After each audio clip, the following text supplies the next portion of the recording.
Yo, what is going on, everybody? We are back, man. Another collaboration with your two guys. It's been some time, but we wanted to get on here and run it back, as DJ would say. What's going on, DJ? What's up, man? Thanks for having me. Let's do it, man. NBA draft. I know we're not, near the lottery or anything really exciting, but it's still something to watch, something to talk about. So let's do it, man. Plus, we're hoping for something big.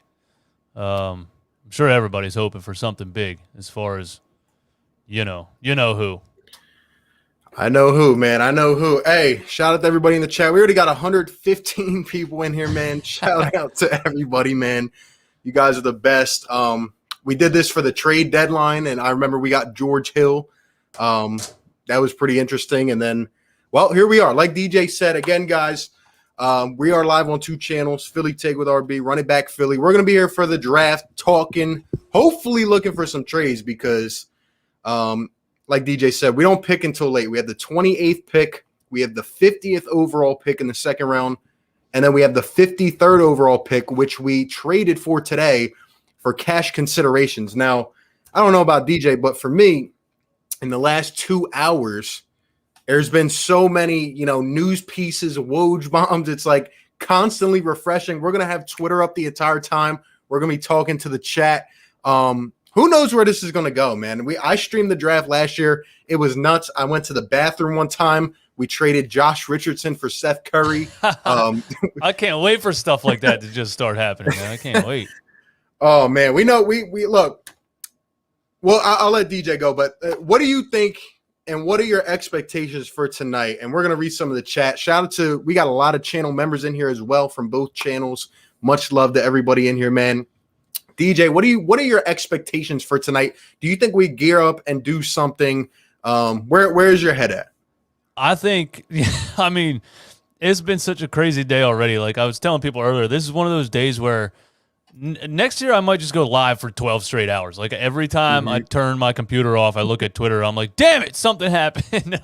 I would rather, it's been such a crazy day, but I think Daryl Morey has to redeem himself during the draft for all of the just meme-worthy offers that he made today. I don't know. I understand raising Ben's trade value and all these kinds of things, but he's really been the troll of the NBA landscape today with some of these trade offers that he's thrown out there. So I think Daryl, you couldn't do all these things today and then not actually do something at the draft. So something's going to happen. I have a good feeling. Yeah.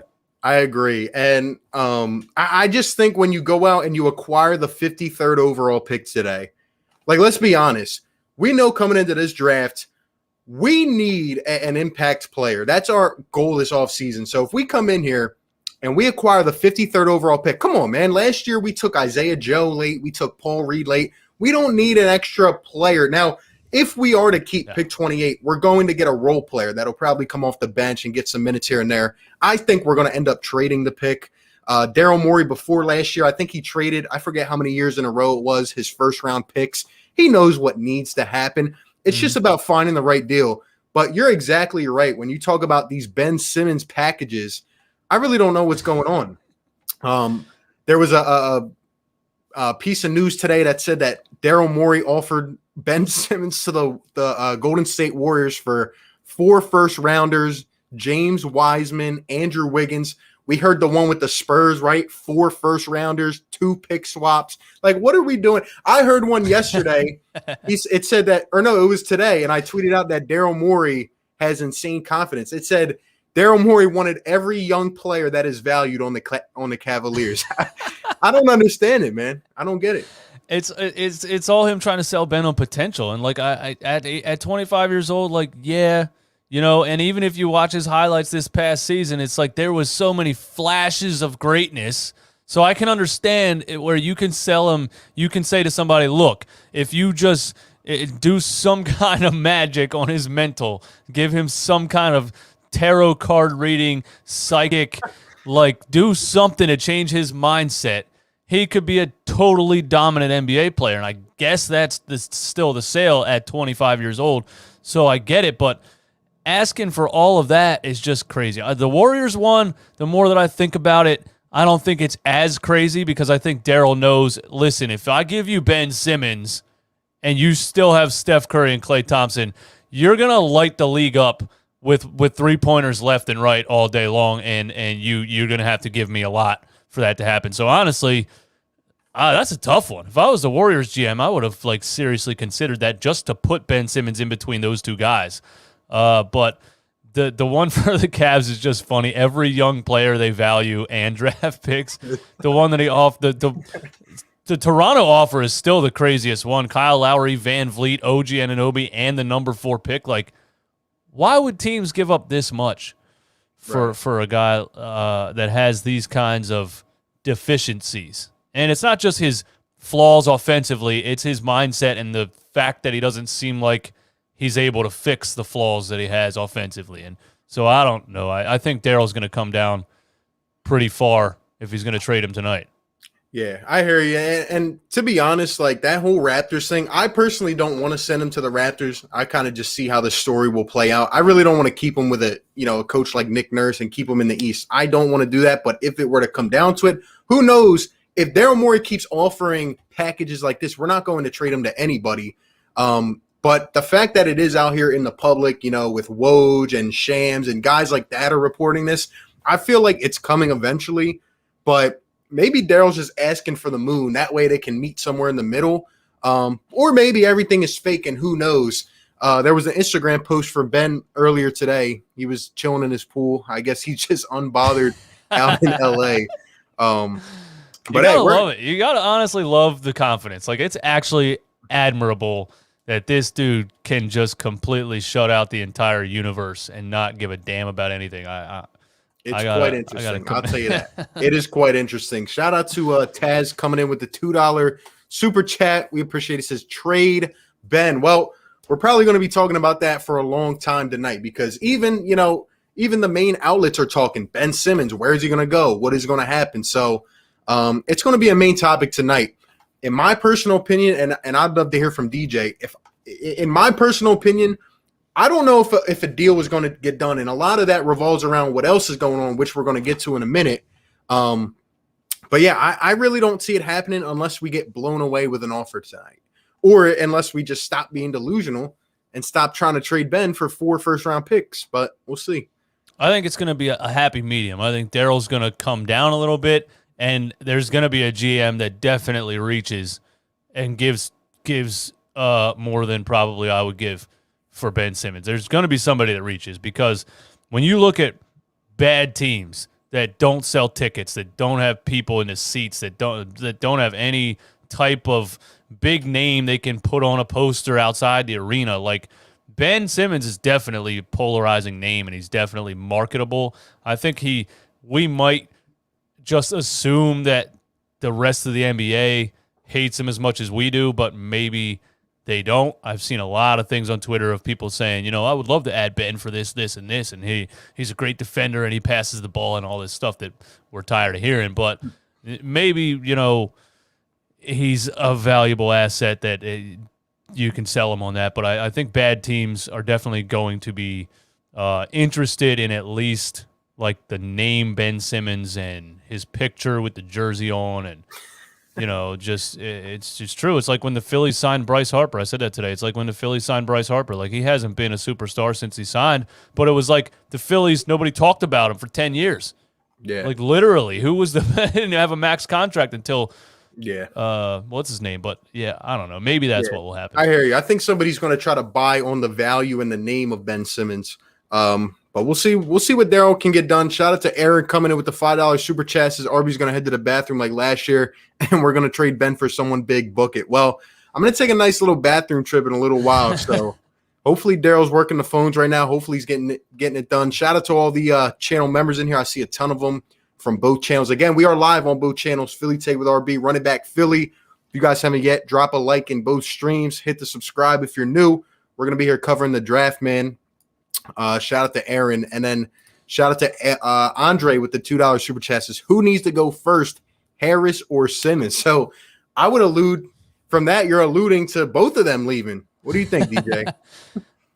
If the thing is, if you're hitting the reset button that much, I mean, I don't have an issue with it. I think then you have a lot of work to do in the next couple of months with all that cap space, and I mean, it depends what you get in return and stuff. But I'm not a huge fan of the fit with Tobias Harris next to Joel Embiid. I'm just not. Like I like Tobias Harris. His go-to shot is a post turnaround fadeaway. You know, I would much rather several players whose signature move is a 3-point shot and a pick and roll penetration from the top of the key. So you know, if Tobias stays, he's not a horrible fit, but I'm on either side with that. Like if he stays or he goes, I really couldn't be bothered either way. I think you're paying too much for him. If somebody takes him off your hands, you're almost winning because you're getting rid of a max contract for a player who's not a superstar. But Ben needs to go more than Harris, definitely, in my opinion. I agree. And I think what happens with Tobias is going to depend on what happens with Ben. Like if we were to keep Ben, I definitely think one of the contracts is going to be moved. We obviously need a point guard. If somehow we do bring Ben back and try to maybe up his value before the deadline, I think Tobias could end up going. I mean, we haven't really heard much about Tobias because the focus has been on Ben, but I think anybody on this roster is expendable outside of Joel Embiid, at least in part. Like there's guys I don't want to give up, but at the end of the day, I really think anybody is on the table because, you know, Daryl Morey's history, and this is why we still have faith in him because we were just talking before this. You know, the trade deadline, we were kind of let down a little bit at the earlier on in the season in the James Harden sweepstakes. We were kind of let down. So we know Daryl Morey's past offseason history. He's been able to acquire stars, and that's why we feel like he's going to be able to get something done. But if he does not, I mean, this is why I said on the first day of the offseason, like this offseason is monumental. Like there is so much pressure on Daryl Morey right now. If he and even if he makes a deal, if it's not the right deal, I mean, we're gonna come on here and probably scream for days. Like we can't live with something and look back and just say, "Damn!" Like at that point, why did we trade him? You know, so I don't know. There's a lot. There's a lot that's going to happen. Monumental is a perfect word for it because this is like the breaking point of the process. Like we've gone through the whole thing, and this is now the time where somebody's going to make a decision that's going to paint the next 10 years again. You know what I mean? So it all could change literally tonight. That's why this is just so nerve-wracking. But I actually think the James Harden thing, at first I was saying I wouldn't trade Ben for James Harden, and then I was saying, you know, Ben started to just piss me off towards the first half of the beginning of the season, and I was like, you know what, just give me James Harden. And then James Harden didn't even end up playing in the playoffs, and it's almost like that was maybe a good move. And I think Daryl's really in love with Tyrese Maxey, and I'm happy about that, and I don't think he's going to let him go very easily, you know what I mean? Because that's what they wanted in the James Harden trade, and Daryl's not afraid to throw players and trade players at the snap of a finger, but he looks at Tyrese Maxey and he hesitates, and he's like, I don't know if I can let that kid go, man, because he just looks like he has everything to be like a superstar point guard. So I love the fact that Daryl's hesitant with Tyrese Maxey. If Tyrese Maxey's part of it, it's going to hurt a lot. But you know, we'll see. Definitely monumental, though, because this is a big thing that's going to change the franchise for a long time. Yep, I agree. The draft is getting ready to get underway here. We already know who the Pistons are taking, so I mean they'll probably extend it out for the entire 10 minutes. But I mean they literally announced it earlier today. People were mad about that, but we know who's going number one. It'll be Cade Cunningham. We'll put it up on the banner down here. Again, guys, we got almost 400 in here. Please share the stream out. Shout out to everybody in here. Jake says, I would trade Ben for a Snickers bar. Thank you for the super chat. So would I. And we got Mikey in here. Great channel member with the $5 super chat says, faith in Morey. Well, we're pushing all the chips in, man. We have to have faith right now, even if he's trying to make us not believe in him that much. And let's keep it real. We don't have to make a deal tonight. Like if we don't make a deal tonight, it's not like the offseason is over. But we're waiting for the right deal. And at the end of the day, if the right deal is there, Daryl has to make it. But it's up to him to decide what is the right deal. But if we don't make a trade tonight, I think the hottest name during free agency and all this coming up in the next week or two is going to be Ben Simmons. It's not over now, But, we're going to talk about Bradley Beal in a little bit too, because that is a weird situation too. Yeah, when we did the trade deadline live stream and nothing happened, I mean, we sat there for 3 hours and ended up with George Hill. That was just deflating. It would be very – it's just a mood killer when you sit here and you're anticipating something and nothing happens. I mean, that very well could be the case. I'm hoping it's not, but you're right. It's not over tonight. It's just the best idea to trade before the draft or during the draft. It's just the best way to do it. If he doesn't get what he wants and he wants Ben Simmons to come out next year and prove and look, I guess, better, I just can't see him coming out and shooting the ball next year, and that's what everybody wants him to do. There's no way we're going to start the season next year and be like, oh, Ben Simmons is shooting. Look, right. I just can't see that happening. I also can't see a way that he comes back because people on Twitter, like they like to look at stats and they like to look at the career tracks of players, but look at the series. Look at what happened. Like, just from knowing Philadelphia, from a character standpoint, we're not going to welcome this guy back in with open arms. I'm talking about the people that have season tickets, that go to the games. They're not going to welcome him back. Woo! All right, Ben.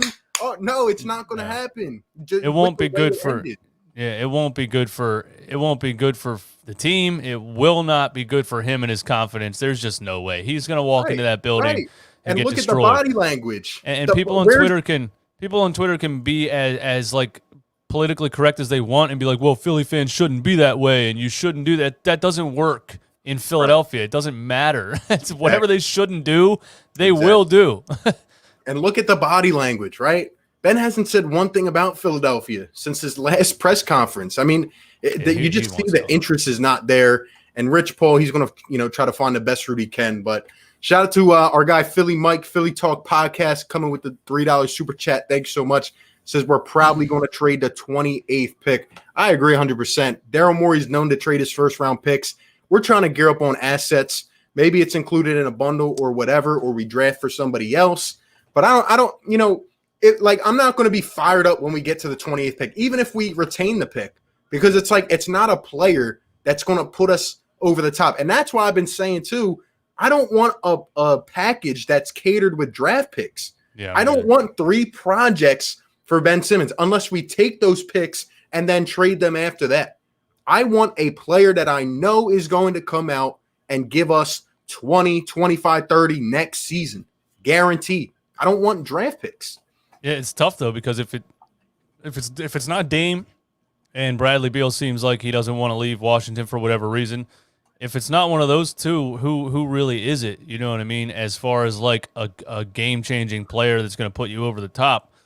Yep. I don't know. It's tough, but at the same time, like people say, well, if we can't get those two, we got to keep him because, it's still not good to have Ben on the team either. It's not. It's not good for the locker room at all. Yeah. Not at all. Something has to happen. It sucks because then that makes me feel like we're going to get lesser value than we could. But I agree. Shout out to Philly Mike. If you guys haven't yet, go sub him up as well. Great content creator. Shout out to Aaron with the $5 super chat. We appreciate it. He says, I'd only trade Maxey for Beal or Dame. Even then it would hurt. It would hurt. But at the end of the day, in my opinion, where we're at, we have to do something. I'm getting tired of not having a star guard in Philadelphia. We haven't had a guard that was, solid since 2013. I'm getting tired of it. If a deal is there for Bradley Beal, Damian Lillard, I'm sitting here and I'm going, okay, give what you need to. Get someone with Joel Embiid. I'm getting sick and tired. Oh, I'm not going to trade Matisse Thybulle for Damian Lillard. I'm not going to trade Shake Milton for Damian Lillard. I love Matisse. I love Maxey. But at the end of the day, have we not been pushed to our limit? Have we not seen enough? It's time to get another star in Philadelphia. It's time. It really is. Come on, man. It really is. We're talking superstar. We're talking – it really is time. And every team needs a star-level guard. Every team needs a star-level – and you know what I say to that too, and this is what's getting me right now, because a lot of people are saying, oh well, I don't want to pay Kyle Lowry $25 million a year. Okay, that's a fair argument, right? But look at the Phoenix Suns and the Milwaukee Bucks, the 2 teams that made the finals. what did they both do? They added a point guard. Drew Holiday was making $30 million a year. Is Drew Holiday worth $30 million a year? And they gave up what, 3 picks to get him? No. But what did he do? He helped them get to the finals. What did Chris Paul do? They needed a point guard, a floor general. That's why if Kyle Lowry is available for maybe even $30 million a year, I'm saying, you know what? Screw it. We need a point guard, man. Yeah, and with the point guard thing, it's the same as what people say about Ben Simmons, where like I'm hearing an echo. I don't know if it's me or if it's you. All right, I'm not hearing it. I think it's gone. Yeah, it's gone. It's the same thing that people say about Ben Simmons, where it's like his stats don't show his impact on the court, and I'm like, I don't need his stats to show his impact on the court. His half-court offense in the playoffs is non-existent. It's a detriment. It's 4-on-5. I don't need his stats to show that. So then you look at a point guard like Kyle Lowry or Chris Paul or Drew Holiday. Drew Holiday is a great example because his stats weren't that crazy. He shot like 20% in the NBA Finals. He was terrible at shooting the ball. But it's more about the impact that he has on running the offense and spacing the floor and maximizing Giannis with the space in the paint and getting him the ball in the right situations. And those are actually the things that don't show up on the stat sheet. When people want to tell me, well, Ben does the things that don't show up on the stat sheet. He doesn't do point guard things that don't show up on a stat sheet. He doesn't do Drew Holiday things that don't show up on a stat sheet. And it's not a coincidence that getting rid of Brogdon and Bledsoe and bringing in Drew Holiday got you to the NBA Finals and a championship. It's not a coincidence to me. Yep, not at all. I agree. Cade Cunningham goes to the Detroit Pistons, #1 overall. We already knew that. The Rockets will be on the board next. I have an idea of who they're going to take, probably Jalen Green in my eyes, but I feel like they could go Evan Mobley as well. But I think they want a guard. I think they want a guard in Houston. By the way, no spoilers in the chat. Give us your predictions and thoughts, but no spoilers in the chat.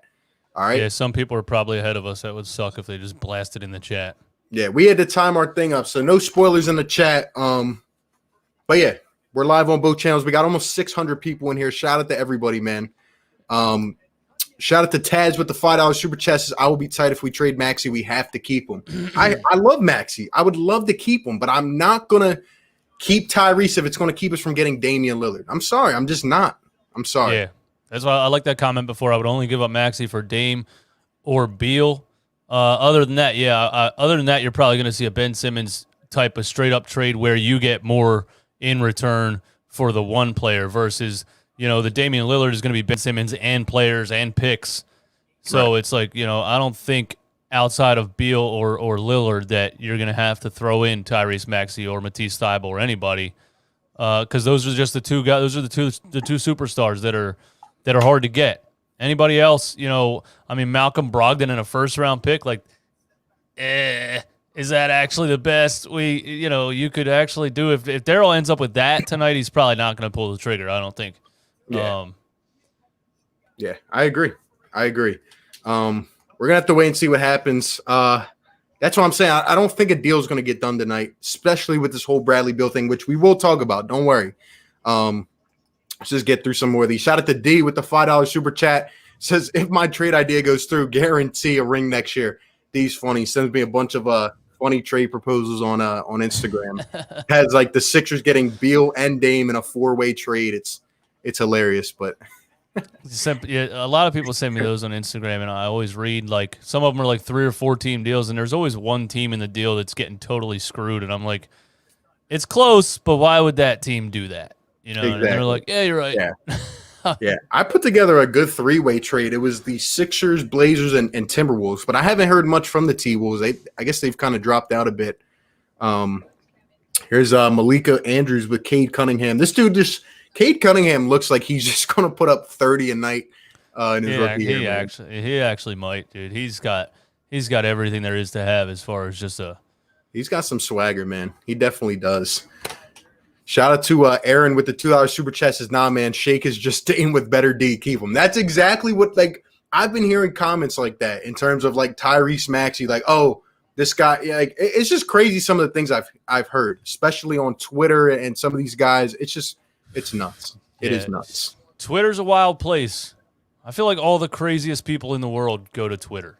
They do. If you want to hear an absolutely crazy opinion about any topic, just search it on Twitter. You will hear the craziest version of whatever topic you're looking for. Yep. And Twitter is just not normal. Yeah.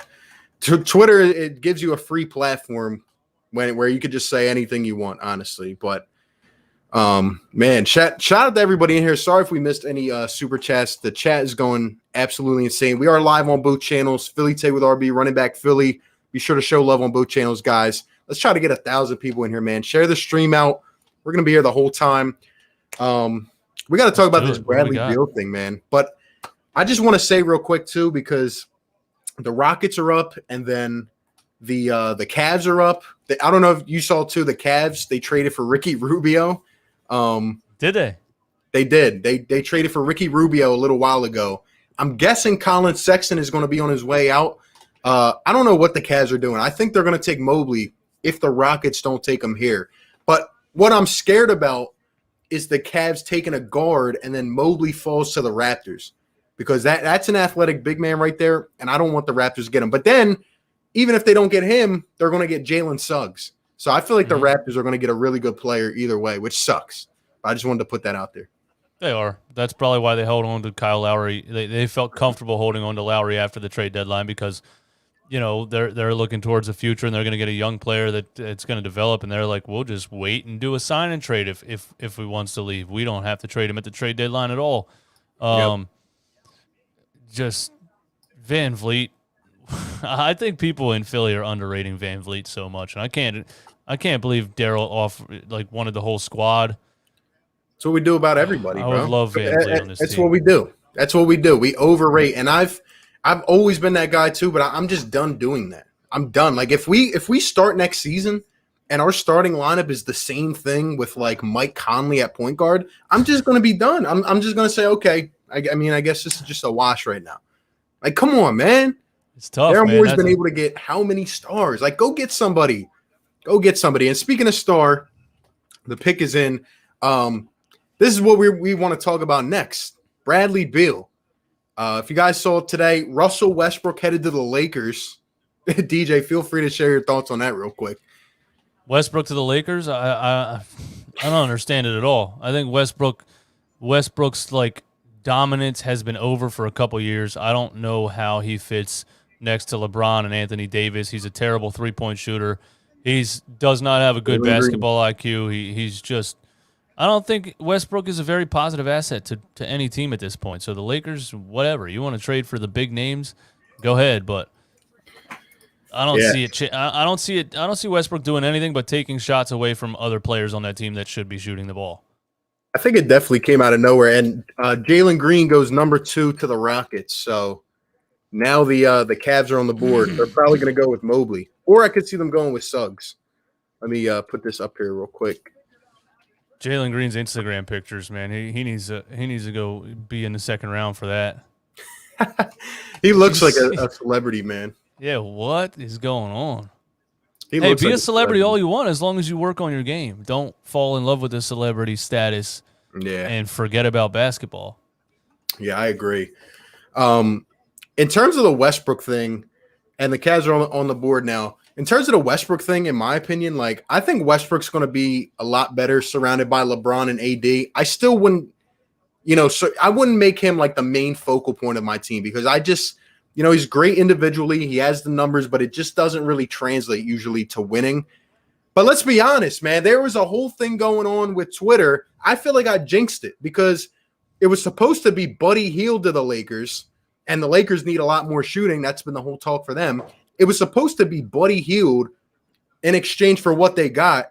And I said that was a ripoff because Kings fans told us, we don't want Ben Simmons for Buddy Hield and Marvin Bagley in picks. They were about to give up Buddy Hield for Kyle Kuzma and Montrezl Harrell. And then this whole Westbrook thing literally came out of nowhere. And Kyle, I wouldn't take Russell Westbrook, all right? But Kyle Kuzma and Montrezl Harrell, are we serious here?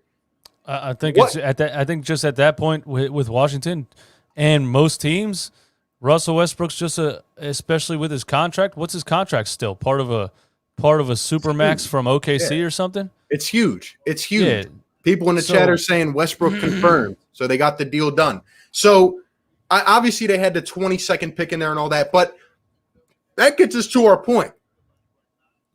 The Washington Wizards apparently said, first off, Shams came out and said Bradley Beal has no intention to leave Washington. And then David Aldridge came out and said, this is a part of creating cap flexibility, and they're going to try to surround Bradley Beal with talent. Remind me if I'm wrong, but this man is how old now? He's been with the Wizards how many years? They tried to run it back how many times with John Wall, and then they gave him Russell Westbrook, and you can commend them all you want. It didn't work. They were an 8th seed. They got bounced in the first round. And if this has any truth to it, Bradley Beal still wants to stay with the Wizards? I mean, what are we smoking here? Even Russell Westbrook, and I tweeted this out, Russell Westbrook's a guy that would never join a super team. And guess what he did? He joined a super team. He wanted to go to LA. So if you're Bradley Beal, you're looking at your teammate that just left because the Wizards are not winning anything. And he's going to sit out here and say, I want to stay and play with Kyle Kuzma. If that is true and Bradley Beal doesn't want to get traded, he's not a competitor. He doesn't want to win. That's just where I'm at with it. I just love the Kyle Kuzma slander. I just remember how good he was supposed to be. And he just reminds me, he wasn't a number 1 pick or anything, but he reminds me of Ben Simmons so much. It's like all the talent was there. And all you ever saw for 3 or 4 years is a picture of him and what celebrity, what actress he's dating, and some weird, Louis Vuitton runway outfit that he's wearing and some $10,000 sunglasses. And all he cares about is being an LA celebrity, and he never got better at basketball. He actually got worse. And then he blames it on the coach and says, like, if I had the opportunity, come on, Kyle Kuzma. But I just think the Wizards let it go because of the contract, and they were kind of like, listen, you want to take him and his contract at the age that he's at, and he didn't really make us any better. It was fun at times. He went on that little triple-double run. It was fun, but he didn't make them any better. You knew that Sixers-Wizards series should have been a sweep. They didn't have a shot in hell, and that was with Russell Westbrook. So now without Russell Westbrook, they traded him to free up cap space, apparently, to build around Bradley Beal. And the funny thing is they said that like that's a new idea. Like, oh, yeah, we traded him because now we're going to build around Bradley Beal. What? Weren't you trying to do that for 7 years? I don't get it at all. I don't understand why Bradley Beal would stay there. A lot of times I say that some players are just comfortable with their living situation. They might own, 3 or 4 houses in certain areas in there. Maybe their family's close. Maybe they got a wife and kids. Maybe they just don't really feel like uprooting everything and leaving.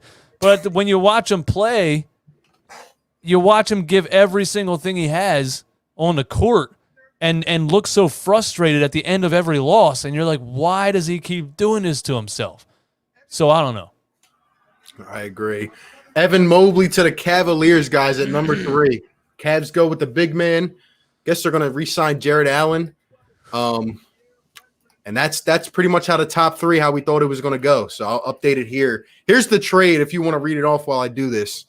Unbelievable, bro. I can't believe this. The Washington Wizards have agreed to trade Russell Westbrook, 2024 second-round pick, 2028 second-round pick to the Los Angeles Lakers for Kyle Kuzma, Kentavious Caldwell-Pope, Montrezl Harrell, and number 22 tonight. So it's weird, but I guess they cleared a giant contract and they ended up with a first-round pick out of it. Kyle Kuzma and Caldwell-Pope aren't. I mean, they're like with the Lakers. Caldwell-Pope was one of those guys. It was an addition. He was a guy that was there that could catch and shoot in certain situations, that could get a bucket here and there. But obviously, none of those guys move the needle. Montrezl Harrell's a journeyman. I love him. I love the style of play. I love his aggressiveness. I love that he plays angry and all that stuff. But none of those names really do anything for anybody. It could have just as well been Russell Westbrook for the number 22 pick. Like, that's really what it could have been. Take his contract, give us number 22. So all that other stuff just overcomplicated it to me. But I don't understand what that really does for the Lakers. I don't. Yeah, I hear you. I mean, I thought they were going to go for Buddy Hield, who would be, and someone tried to tell me on Twitter earlier today, oh, Buddy Hield's overpaid and he's too old and he's washed. Like, people, like, all right, really? Buddy Hield would have been a nice compliment for the Lakers. Now they have no bench and they have no way to get him. So who knows? But what this tells me is that the Wizards, like, they have to break it up. They have to start over collect as many young players and picks that they can and try to go out and make something happen. Like, they have to sell Beal for a lot of picks right now. If they try to keep him and build, it's not going to work. And who would be a better – like, I could actually see Ben Simmons going to the Wizards. I really could. I could see them taking on that contract or Tobias Harris and saying, all right, let's try to manufacture something around these guys. I really could. Yeah. I mean, there's a reason these franchises are just mediocre for so long, and I'm not saying the Sixers aren't. The Sixers absolutely are for the same exact reason. Like, way back in the day with Allen Iverson, they just could not put a package together to trade for another star player to put next to him. The best they could do was Dikembe Mutombo, and that was only because Theo Ratliff broke his leg or whatever it was. And then we were just kind of mediocre forever. And finally, Sam Hinkie was like, that's it. We got to just trade everybody and lose on purpose because we're going to be first-round exits for 25 years in a row. And the Wizards with Bradley Beal, if you're going to hold on to this guy, you're just going to continue to be nothing because you refuse to hit the reset button. And you have a perfect opportunity to hit a really good reset button with a Bradley Beal. You could have got a high draft pick just in this draft. And if you think this draft isn't very good, you could get a really high draft pick in next year's draft or whatever it is. It's hard to reset when you don't have anybody. When you have somebody like Bradley Beal, you got to let it go. You got to reset, but they're not going to. They're going to be mediocre forever. Yep, I agree. Raptors are here with 2:25 to go on the clock, guys. The pick is still not in. Some people were saying they could take Scotty Barnes, who would be a nice forward out of Florida State. Jalen Suggs. Davion Mitchell's a guy I could see going in the top 10. I think he's going to be the steal of this draft. But I think Toronto's going to go with a guard here. I think they'll probably go with Suggs to replace Kyle Lowry. Obviously, he's going to be on the way out. Whether they let him stay and try to help with a sign and trade or what. And they're announcing the Russell Westbrook trade here that we just looked at. So who knows, man? It's going to be an interesting. I think after this top 4 or 5, it's going to get real interesting. I think you're going to see some teams try to move up. They're talking about this is one of the deepest drafts in years. So I think there's a lot of guys that could go here at number 4, but I think Toronto will go probably with a guard. And I'm not going to look at the chat in case there's any spoilers, but no spoiling in the chat, man. Yeah, if they do draft Suggs, then it's more likely that Kyle Lowry's out the window, right? He's not. Right. I guess he could stay in Toronto. I don't think anybody really thinks he is. And if they draft Jalen Suggs, then they're definitely solidifying the Kyle Lowry sign and trade, I would think. Yeah. Let's see. The pick is in now, so we're going to wait for Adam Silver to come out here. I see people saying that, I want Beal to leave so bad. I'm just talking in terms of common sense. Like, what is the plan for the Wizards? And more so just Bradley Beal as a competitor, because I believe he's a guy that wants to win, and I just can't understand how he would, continue to put up 30 a night and just lose. But here's Adam Silver.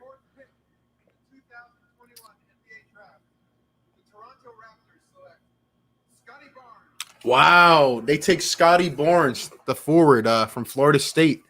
So they didn't go with a guard. That's interesting. I thought Suggs was the sure pick. Suggs is a baller, man. That kind of says something to Siakam a little bit. It does. It does say Scotty Barnes, freshman and 6th man of the year, 2020. That's a stretch for me. I really thought they were going with a guard there, but that's an interesting one. It is for me. And I think Suggs is going to be the next pick because, damn, that kid can ball. He kind of sounds like Ben Simmons on this little description that I'm reading here. Scotty Barnes' jump shot or lack thereof likely won't scare them away. He's got a great frame. He can guard all 5 positions, and he boasts incredible court vision to compensate for his struggles as a shooter. That doesn't sound like anything I want on my team. That is something, man. I did not think shoot, but he plays defense and he can pass. I did not think they were going to go with a forward. And like you said, in terms of Siakam, what does that mean now? He's been rumored to be on the market for however long now. And I don't know. I just thought, it's a decent pick. I'm not going to say it's not, but definitely did not expect that. but they did work him out. So, yeah, I mean, if put that up. The thing is, if he is kind of a Ben Simmons type of player, at least you didn't take him number 1 overall and give him a max contract, at least yet.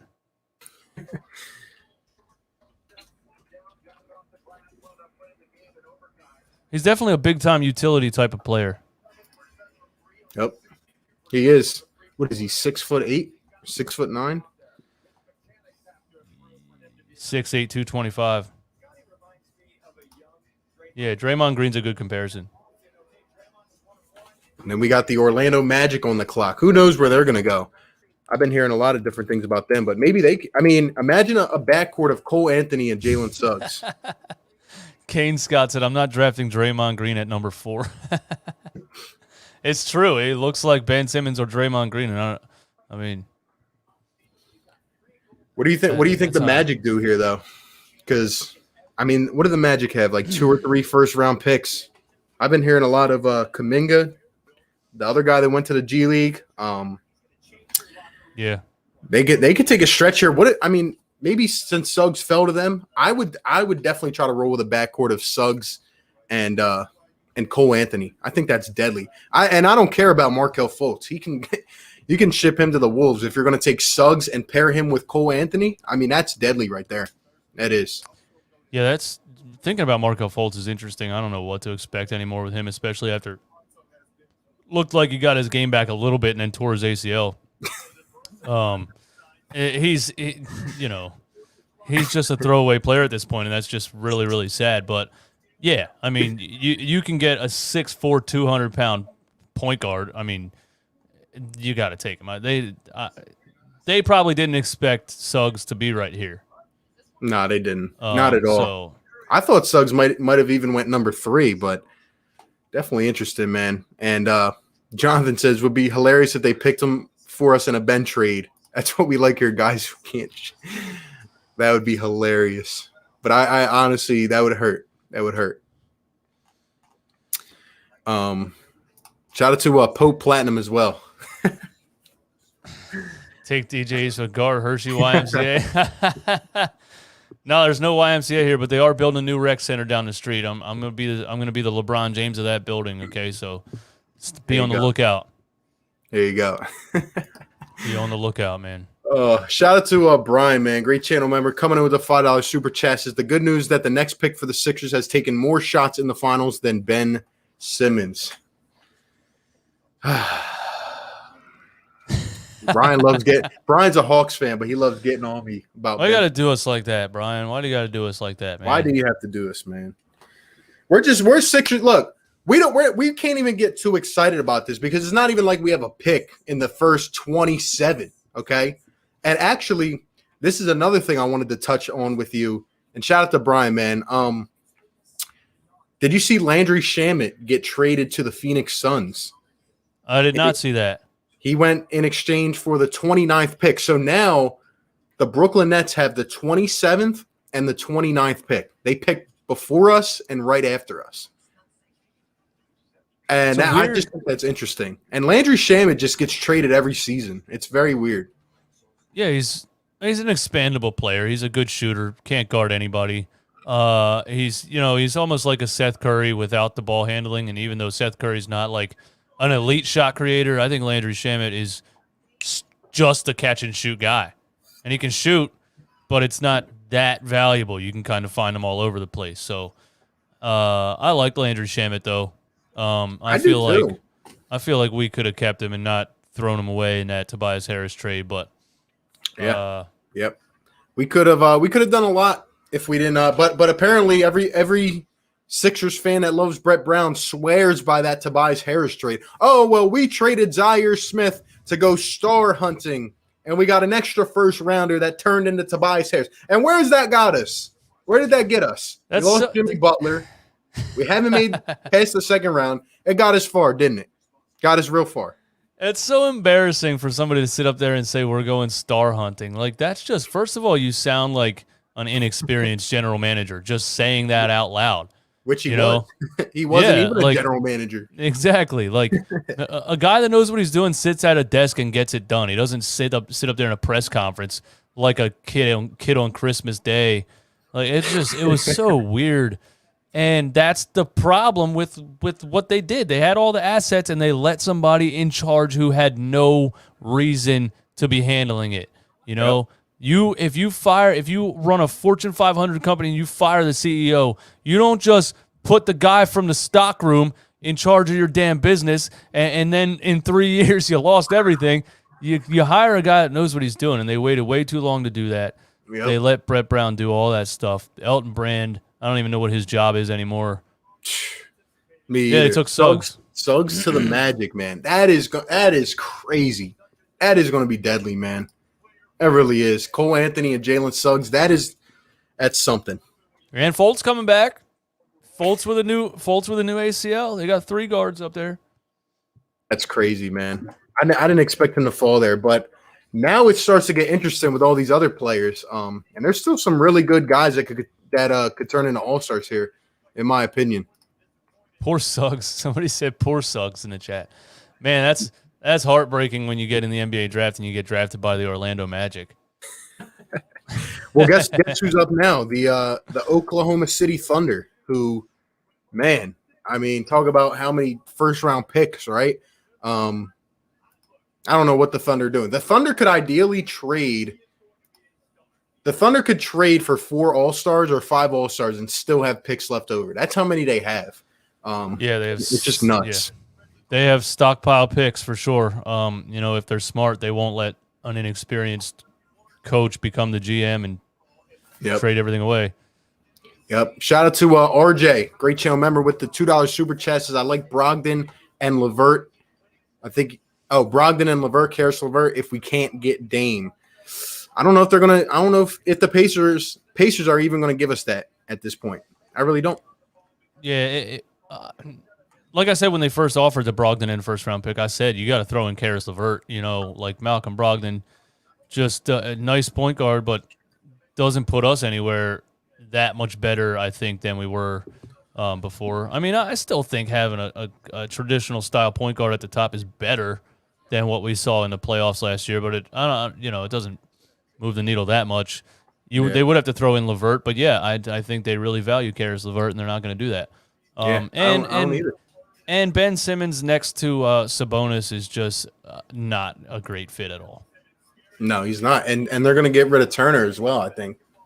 So very interesting. Shout out to Taz with the $5 super chat. Before I move to SC, I want to ball with you, Eastwood. Here we go. You're in E-Town. I used to play basketball in E-Town back in the day. Those little those courts outside at the park, man. I used to play in E-Town. It's like blacktop.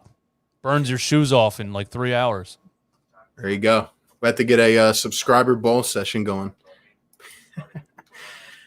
Shout out to Brian with the $5 super chat. I got a Yes Sir Navy hoodie coming August 4th. Nothing but love for your Sixers. Hey, shout out to Brian, man. Shout out to everybody that has copped up on the merch as well. Appreciate it, guys.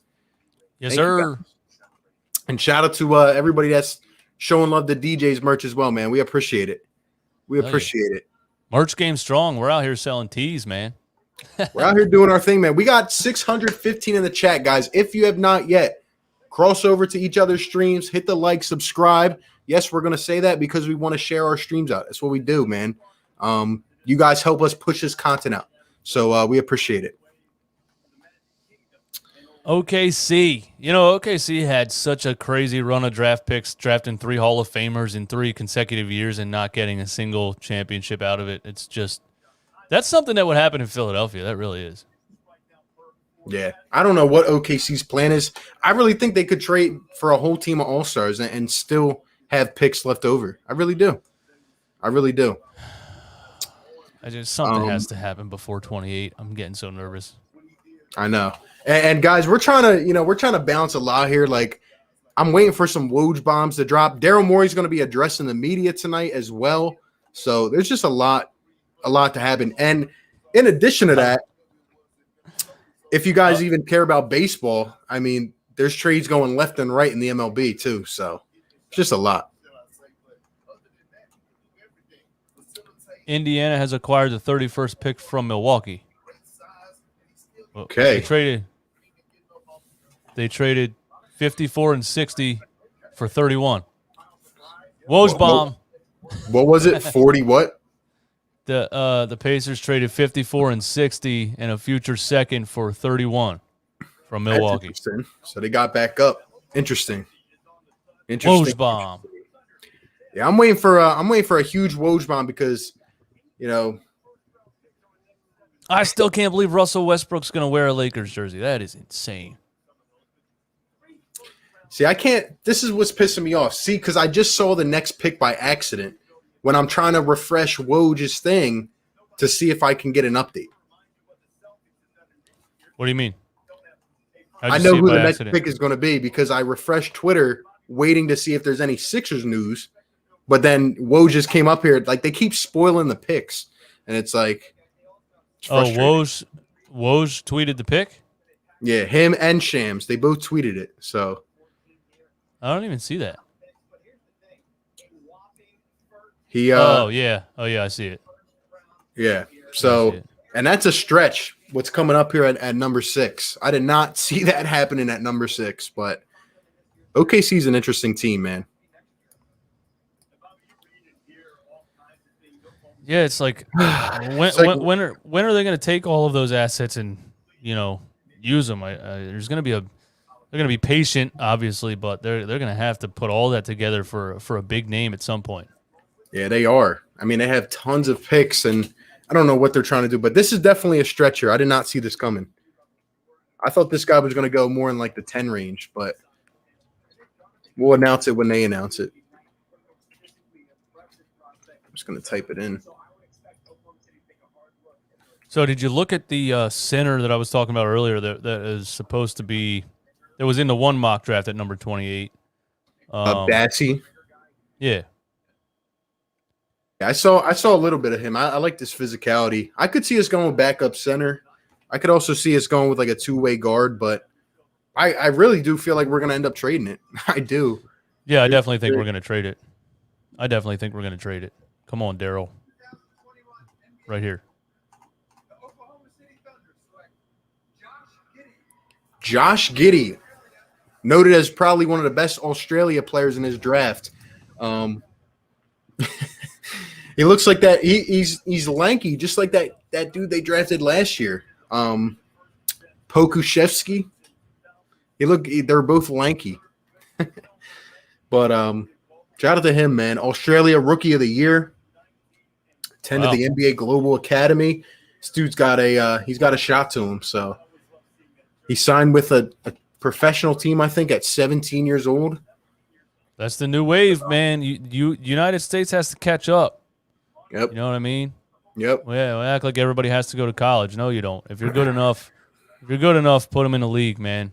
Why these other countries got 16-year-olds on their professional teams? Yep. And now the Warriors are up, and they have 7 and 14. So this is where it gets very interesting. Do you have anybody in mind for the Warriors? I know Daryl tried to get 7 and 14 for Ben Simmons. For the Warriors, let me get back up to 7. You know who I would go with here? I would go with Davion Mitchell, guys. If you didn't watch the NCAA tournament and you don't know about Davion Mitchell, this dude is an absolute baller. They compared him to Donovan Mitchell. Butler won the whole thing. Davion Mitchell is the man. But the only thing is he has some injury concerns, which is why I don't think he's going to go to the Warriors. But they do have 2 picks, so maybe he could fall to 14. People have been mocking James Bouknight, who's climbed way up to them. They got Ben Simmons on my TV, man. Get him out of here. And who else? Kuminga, the guy from Congo, who was in the G League as well. He could go here. So I don't know what the Warriors are going to do. I don't know what their plan is, but they're probably Mitchell, a big man with one of the picks. Davion Mitchell, he fits the Golden State Warriors culture with that 44.7% three-point shot. That guy, have you watched his stuff, his tape and stuff? I mean, no. He is unbelievable. And if you watch the tournament, I mean, he helped them win it. I mean, Baylor has a lot of good players, but Davion Mitchell brings everything. He just has to stay healthy. I'm not going to go on Twitter this time so they don't spoil it, but Another guy that they were mocking to the Warriors is Franz Wagner, Mo Wagner's brother. Oh, really? He's a 6'8" or 6'9" point guard, and he's very CBS different has than Mitchell. Mo At, Wagner. CBS has Mitchell at number 14. Yeah, I know. I think he could fall all the way, or I think he could go high. Like number 7, number 8. I like Mitchell a lot. I think he's going to be the steal of this draft. But And he's a good go with defender too. Yep. Why are they showing this trade here with the Timberwolves and Warriors? Nobody cares about this trade anymore. Oh yeah. Wait, what? February 6th, 2020. Who gives a damn? Did that happen on the draft night though? That's probably why they're talking about it. Yeah. Damn, there's some good players that could go here. That one guy too, from Turkey, Sengun. The Warriors could even go with him. I feel like they need a big man. I don't know if James Wiseman's going to be it, but yeah, they're already trying to shop James Wiseman. It looked good, it looked good when they drafted Wiseman. It looked like he was going to be like that. It's hard to run a big man with that style of offense. It really is. It is. Imagine they trade for Ben Simmons and put him at the 5. That's probably what Daryl Morey was trying to tell him. Like, look, man, give me all these guys and all these draft picks, and you can have him. Put him at the 5. I don't know why he's so bad at guarding the 5. He should be decent at it. I'm sorry, I can't listen to Rachel Nichols and Kendrick Perkins' NBA analysis. Richard Jefferson, you don't want to hear Richard Jefferson? Oh, man. But, hey, shout out to everybody in here, guys. We appreciate everyone in here, man. Still rocking around 600 people. We're just waiting on some news. We're waiting on a bomb. We're waiting on something huge. Come on, Daryl. I know you're not sleeping, Daryl. Daryl, come on, man. Wake up. Wake up. We need something, man, because and why in the hell? Somebody why in the hell is Des Bryant tweeting about this? Des Bryant, forgot that was even a man. But yeah, he tweets about everything. Yeah, he does. Somebody asked earlier in the chat. I forgot to talk about it, but when is free agency? Free agency starts on the 2nd, guys. So all this is happening jam packed, and I mean, if we don't get something done tonight. Woj just tweeted 1 minute ago that the Warriors are still in play to trade the number 7 pick, and there's 30 seconds on the clock. Let's see. Now it's saying the pick is in here.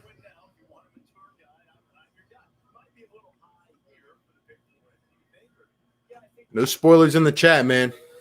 Team needs healthy Klay Thompson. Yeah. You don't say. Dude, there's so many good players in this draft. Like, even this dude, Kispert, is going to be a sniper, man. And he might fall to number 10 or even past.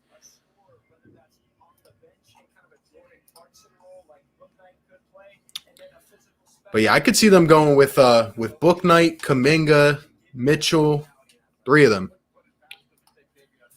And I saw someone else in the chat earlier saying, oh, why don't you guys stick to the Sixers? This is an NBA draft show, guys. If you don't, like, we do Sixers stuff every day. We're here covering the draft. We don't have any picks. We're just trying to hope that a trade happens, but it's tough, I can't say trade Ben Simmons all day, every single day. Exactly. Of the offseason. I had people comment that when I was talking about Team USA and all this kind of stuff, like, what am I supposed to say about the Sixers right now? I'm finding things to talk about. Wow. So they went with Kuminga. They go with Jonathan Kuminga, the forward. So he was mocked to go around number 5 to the Magic, but he fell. So they got a forward. So people saying they're going to trade him anyway. Yeah, they could eventually. They could trade him later tonight. So all of the players that come straight from high school go to NBA G League Ignite. That's how that works. I guess so. I mean, I didn't even know that until today. Somebody told me that today. It wasn't as prevalent, but I guess guys are trying. Like, I know LaMelo Ball went to Australia, and then I just know these guys are trying to find a different route. And it's funny because now it's kind of like if you saw the NCAA is allowing guys that make money now off their own name and stuff. I think they're doing that because they're losing some of their product. Like, I don't know. Yeah. The NCAA is losing some of their product? Yeah, because they don't allow guys to make money, or they haven't before, off their products and stuff. And now they're trying to do that because guys are going right to the G League because they don't want to play a year in college and make no money when they're making billions. Yeah, the NCAA is just behind the times. They're basically being forced to do what they're doing right now. It's like they could only keep that going for so long. There's no way today's society was going to let them continue to make money off of a player's face and then tell that player you're not allowed to get a job at Subway. You know what I mean? You're not like, what? Like, there's been stories about a player whose mom is in the hospital and he's homeless and gets in trouble because a coach gave him an apartment to stay in. Like, it's insane the level that the NCAA took it. So I'm all for it. Yeah, I don't care. I don't want the NBA to make. I don't want the NCAA to make $10 billion off of somebody and tell them they can't sell a jersey. I agree 100%. You know, they're not gonna set, as you saw, they found an alternate route here and they made money. Now they're going to the NBA to make millions. So, and guys like Jalen Green and LaMelo and all them, they set the way for these other guys now. So. Yeah, I thought about that a couple of years ago. I was like, why doesn't the NBA just make like a minor league and the players can go straight from high school to there and say, screw the NCAA, and that's kind of what they're doing now. But that also helps it kind of helps the product at the same time, because NCAA basketball is about team just chemistry, and it's usually the best team that's been together the longest wins the tournament, and you get those Kentucky teams that have 3 potential NBA players, or they got the top 5 of the top 100 high school players, and they lose anyway. Yep. So it kind of separates the NCAA as far as the level of talent, and it'll still be a lot of fun to watch the tournament even without, Zion Williamson in there or whoever else. Yep. Orlando's on the clock again. Orlando really has a chance here to upgrade their team. They have a backcourt now of Cole Anthony and Jalen Suggs. Then when you look at the guys on the board, they could even get a Davion Mitchell. They could get a player like Franz Wagner. They have so many good options here. The Magic could really take a step, man. Shout out to Mikey coming with the $5 super chat. Says, so you're telling me Bradley Beal wants to play with Kuzma instead of Joel Embiid? It's ridiculous. I just can't take it, man. I can't. If Bradley Beal stays with the Wizards, if you guys weren't in here and didn't hear us earlier talking about this, I'm not going to respect the guy ever again. I'm not, if he stays with the Wizards. I just think it's ludicrous. You're wasting your talent, man. Come on. He is. Oh, I see Jan's banned on my channel. He came over to your channel to talk trash in the comments. It's a lot. It's a lot of work, Jan, to do all that just to be able to say something negative in the comments, man. It's really weird that you don't have a life, but here we go.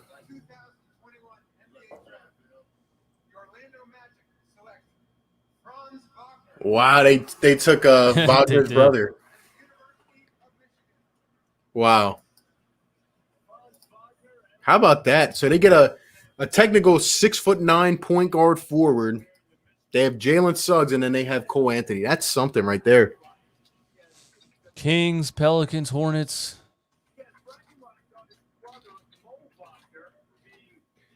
Only thing I'm scared about with Franz Wagner is that his brother stinks. So it's like, usually when your brothers stink in the NBA, you stink as well. But now we have the Kings on the clock, and don't even get me started with the Kings, guys. That franchise is just terrible. Morey, what does this comment say? Morey's going to pull a crazy trade with our picks. That's what I'm waiting for. I wish we could skip to 28. I can't see. I can see us picking at 28, but it would just be weird to me. It would be weird. It's not in our interest. Yeah. Right now. Yeah. If a trade happens, it'll probably be closer down the line. But I really hope we don't end up trading like our 2 second-round picks and get like some scrappy bench player. Like I hope at least we get somebody formidable, you know? Yeah. Like Franz Wagner and his brother apparently he's on the Magic too, so found his way there. Let's see. His brother's on the Magic, you said. That's what they're saying in the chat. Yeah, I don't even know where Wagner is. He's bounced around a lot of different teams. Simmons to Sacramento. He would never. I don't think he'll go there because I don't think Rich Paul would let it happen. Yeah, I mean, the funny thing is, I said this earlier, Rich Paul, they say Rich Paul gets his guys what they want, but I really think the guys that he's had in the past are good enough to get what they want, you know? Like, he got Anthony Davis this, or this. Like, yeah, but we're not talking about a player that you know is going to come there and change the game and help you win a championship. We're talking about a player that has a lot of issues and a player that's, you know, so I don't know how much pull Rich Paul really has with Ben Simmons. We're just talking about this Kuzma trade. He's saying how the Kings were about to trade Buddy Hield, and then the Lakers just came in and swooped him. That's crazy because Buddy Hield makes more sense. He does, and it's just it really gets me that Kings fans weren't going to give up Buddy Hield and Marvin Bagley to get Ben Simmons, but they were going to give up Buddy Hield for Kyle Kuzma. Like, it's just hilarious to me. It really is funny. That package was going to get Buddy Hield, Kyle Kuzma, Montrezl Harrell, Caldwell Pope, and number 22. If you guys are just tuning in, the Kings were on the verge of trading Buddy Hield to the LA Lakers, and then the Wizards swooped in and traded Russell Westbrook in return for Kuzma, Montrezl Harrell, and a whole package. But unbelievable. Shout out to Josh coming in with the $5 super chat. It says Shy to Philly for Simmons. What do you think about that? People keep telling me to talk about it, but it's like I just haven't got around to it. Shy, I think there was GMs that said like he's undervalued for some reason. I think he's almost an all-star level point guard at this point, and can play defense and is young and has a lot of potential. I mean. The thing is, Daryl Morey wants so much for Ben Simmons, it seems like I don't even think he would do that straight up. He'd be like Shy and 7 of your 12 first-round draft picks, and then we'll take like 20 pick swaps until 2050. When he comes down and actually has a reasonable offer, I mean, yeah, I would take him in a heartbeat. I would love him, yeah. No doubt. I think he's a good player too. I just don't know if he's going to, make us win next year. That's where I'm looking at. Like, I think he's going to be great. I think Tyrese Maxey's going to be great. But are these guys ready to win next year? And there's just not a lot of options out there. And when guys like Bradley Beal don't want to leave Washington, we're kind of strapped a little bit, So the fact that Buddy Hield was on the block and they almost traded him, tells me that could be. Yeah, that could be something. I agree. I think there's going to be more that come out during free agency too. I do because it's just rough right now. Kings, 47 seconds. Starting center and bench depth. Didn't they draft a starting center at like really high in the draft over Luka Doncic and others? He's going to be out of there. Bagley, yeah. Hey, shout out to my man Philly Shad coming in. Great channel member. Dropping a $20 super chat. Show him some love in the chat. Thank you so much. As much respect, RB and DJ. Thanks for the live. Go Sixers. Philly Thanks, Shad. Philly Shad. Appreciate the love, man. Shout out to everybody in here. We still got 600 in here, man. Atlanta not getting JoJo. Here's the pick. With the 9th pick, 2021 NBA draft, the Sacramento Kings select Davion Mitchell. Wow, they took Mitchell. There he is, all the way up at number 9. and he goes to the stinking Kings, man. The Kings, I mean, they've been getting some studs in these drafts, man. They got Halliburton last year. I love him a lot. They got Fox. Very Damn. guard heavy. Yes, they are. I mean, if you need any clarity right there, though, Buddy Hield's definitely on his way out of there. No doubt about it to me. It's just who are they? The Sixers could potentially be a destination now, in my eyes. Yeah, exactly. Yeah, that's what I meant by, it's. I mean, it was questioned before for a long time. Like, are the Kings going to trade Buddy Hield? And then they signed him to that contract like last year, or the year before, right. and then it's still been questioned. Now I think it's official. Like, hey, they're putting Buddy Hield on the trade block. So I like Buddy Hield. I don't know if that really puts you over the top, but at the same time, if Tyrese Maxey's as good as I think it can be next season, and Daryl Morey seems to think so as well. Hopefully Doc Rivers thinks so. A lot of people in the chat are saying, is this setting up a De'Aaron Fox trade? I'll give you guys my opinion. I don't think Fox is getting traded. I don't, because they just signed him to a 5-year contract. If anybody's getting traded, it's Buddy Hield, and we saw that an hour or two ago. Like, I think Buddy Hield is the guy to leave, and I really think they went with the best talent available. Like, when I was talking about Mitchell, this dude can ball. They don't want to pass that up.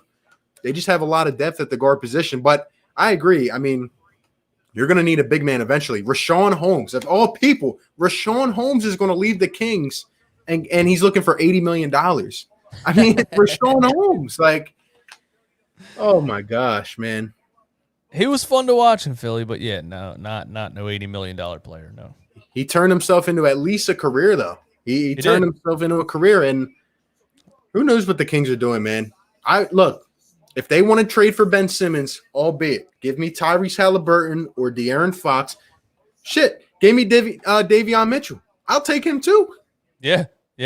I think they might be looking at it like I could probably see more Buddy Hield, Halliburton, and them try to pair De'Aaron Fox and Ben Simmons together. Yeah, I agree.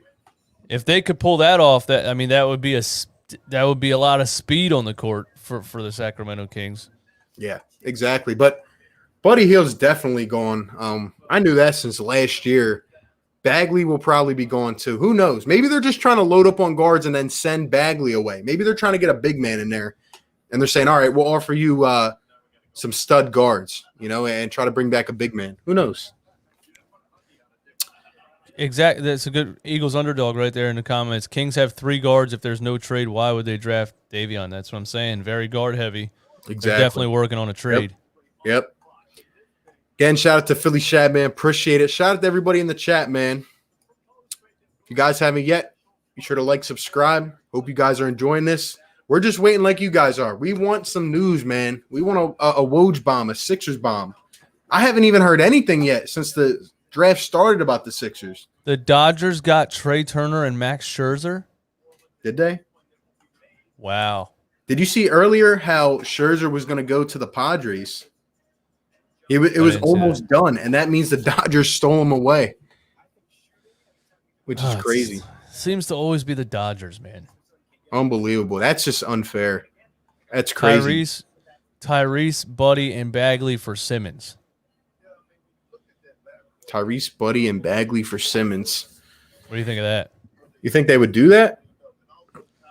I don't know. It's funny. That's it's a lot. funny. What I think Ben Simmons is worth and what Daryl Morey thinks he's worth is 2 different things. So that sounds like Daryl Morey would say no.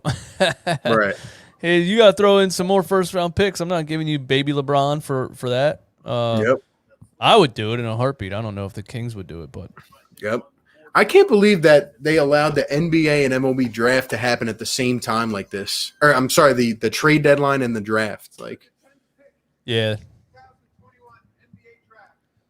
The New Orleans Pelicans select Zaire Williams, Stanford University. Zaire Williams, forward out of Stanford.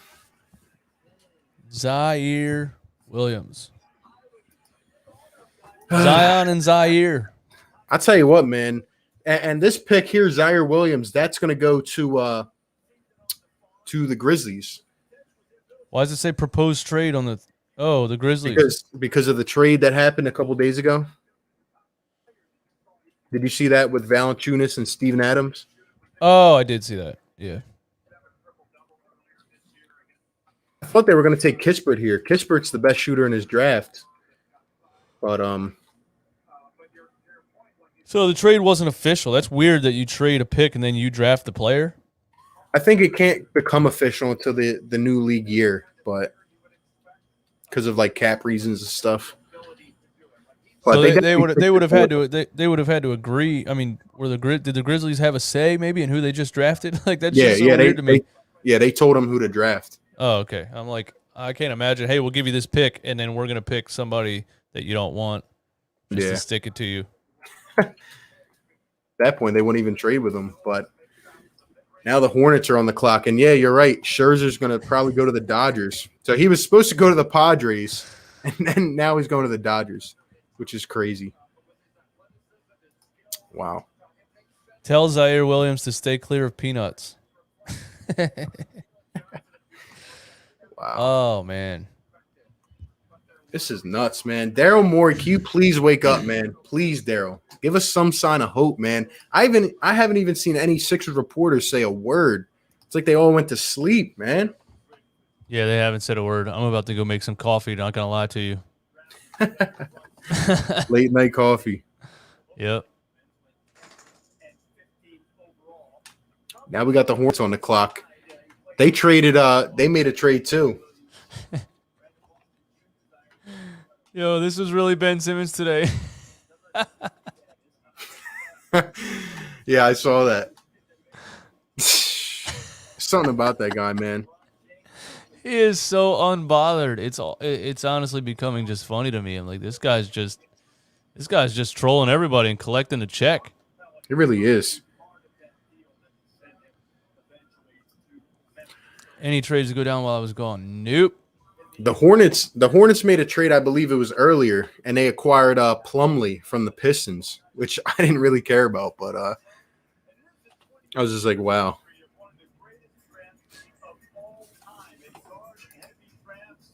Shout out to Nick, man.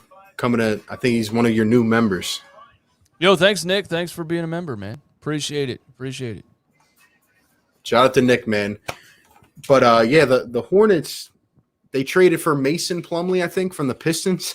That guy stinks, but now they got both Plumlee brothers, so. Oh man. Benjamin Simmons is worse off than Carson Wentz. Wentz at least tried. Yeah. You're not wrong. I mean, it's hard to be in the pocket in the NFL and not try. You're going to get just destroyed. You know, if Ben Simmons would have had the threat of 300-pound linemen smashing him to the ground, he would have tried a little harder. Are there any Bench fans who believe he's still not getting traded? Well, there's some in this chat. I'm sure there's some in the chat. I can't even keep up with the chat, but I'm sure there are. His name is Walk with Lyle. He's the last one. I call him out all the time, and he's cool, actually. We follow each other on Twitter. He doesn't take it personally, but he's the last one. So we got the Hornets up here. Man, I don't even know where they're going to go at this point. I could have seen them trading out of this pick, but let's see. 1 hour ago, Walk with Lyle. Ben Simmons is not getting traded tonight. Sixers fans need to calm down. That's funny. I could see them going with Kispert here, maybe Book Night.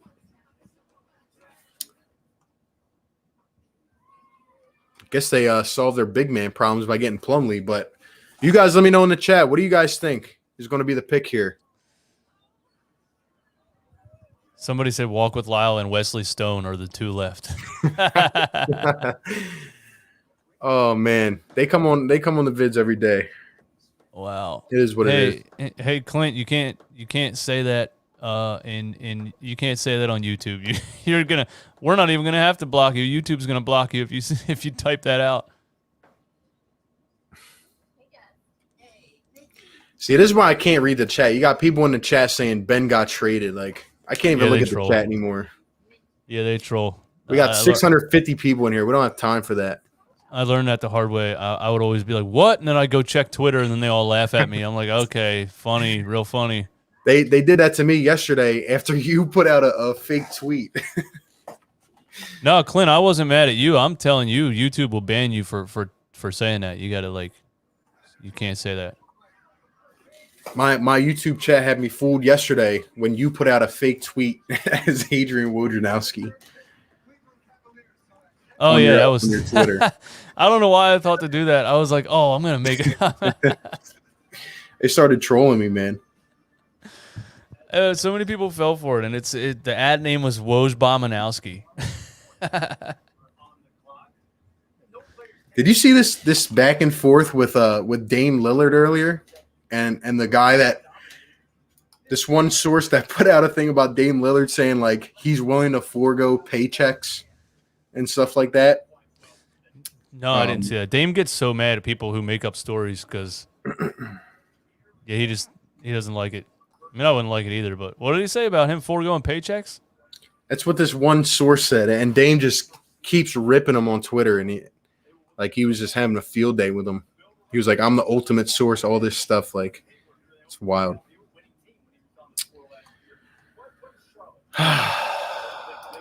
I'm gonna need a bathroom break soon because we need to do something, man. We need to do something. Wake the heck up, Daryl. I mean, we got Ricky Rubio getting traded. We have Russell Westbrook, Mason Plumlee, and we're sitting here with our hands you know where. Come on, man.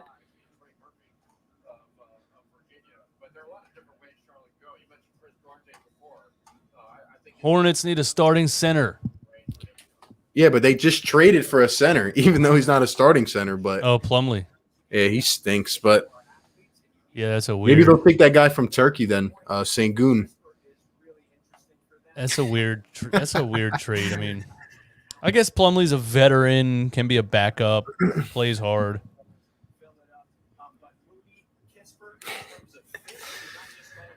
Oh man, top Ben Simmons saying, "I appreciate you, my man. Thanks for always giving me a good laugh." We get Steph and Luka, and they get one half of Ben each. One of them gets Ben, and one of them gets Ben's $17 million house in LA. There we go. Hornets.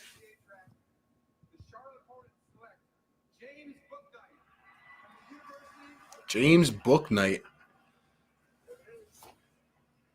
Dude from UConn. He climbed way up boards, man. Another team here where I'm like, what are they already have Terry Rozier. They have LaMelo Ball. They have Bridges. What are they gonna do here? Or are they just drafting on talent, I guess? Oh man. Somebody's mad at me in the comments for the Teespring prices. Don't buy it. That's what I'm saying, man. Oh my.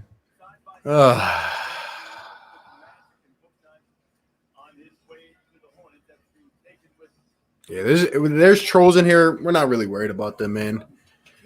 They're just dudes behind a screen, man. Is everyone here still trusting the process? No. RB was getting mad when we were at the game when people were chanting "Trust the process." He's like, "Stop it! What are you doing, man? Stop saying that."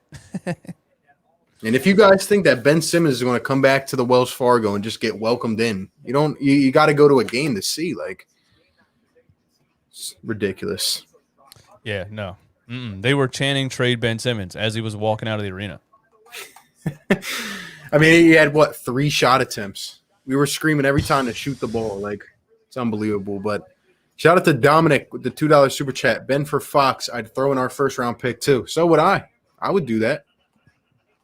Don't ask me twice.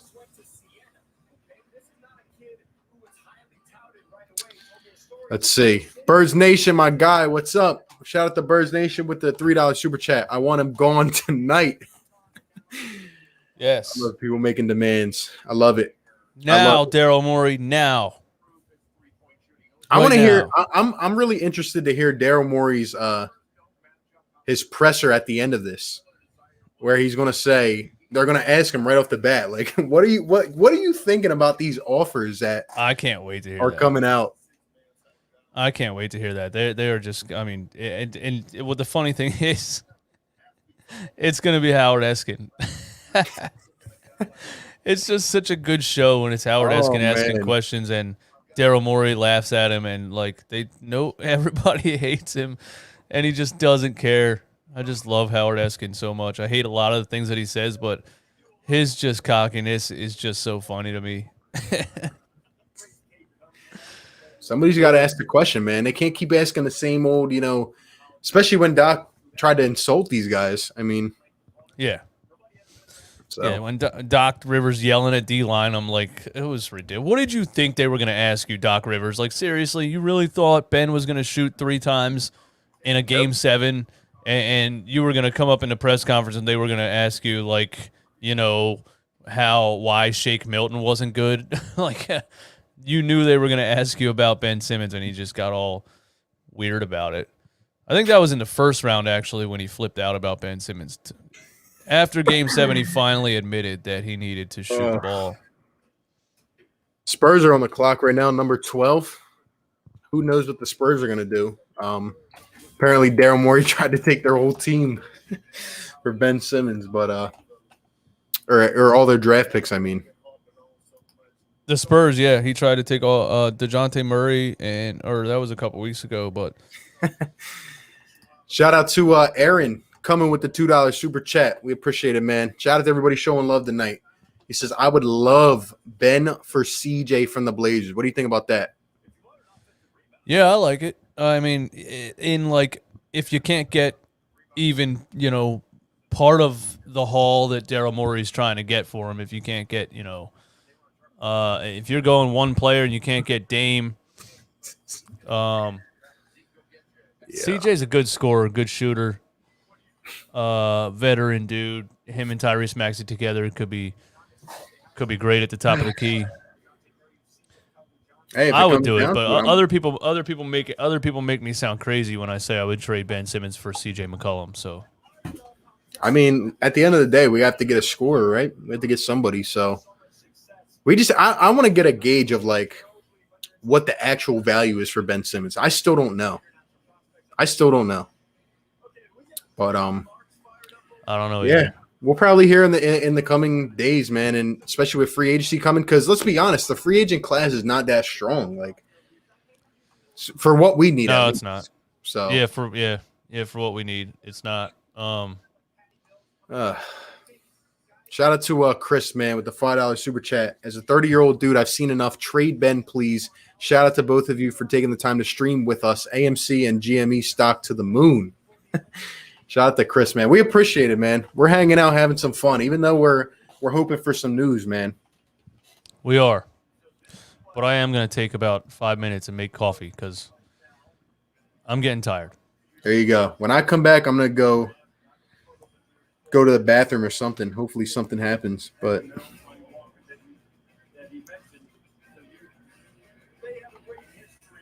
let's see.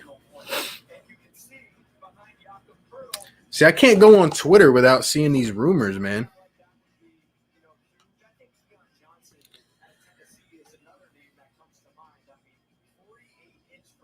Wow.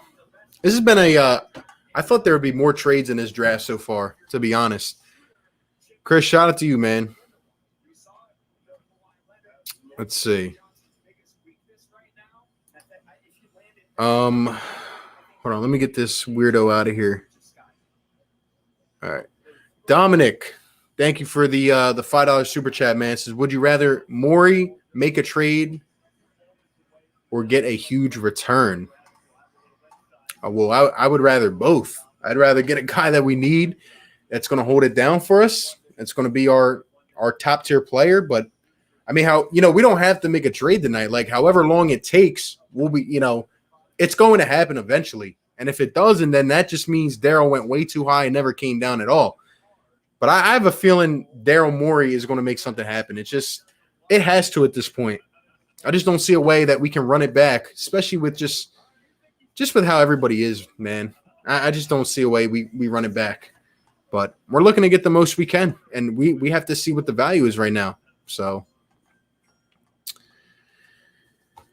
2021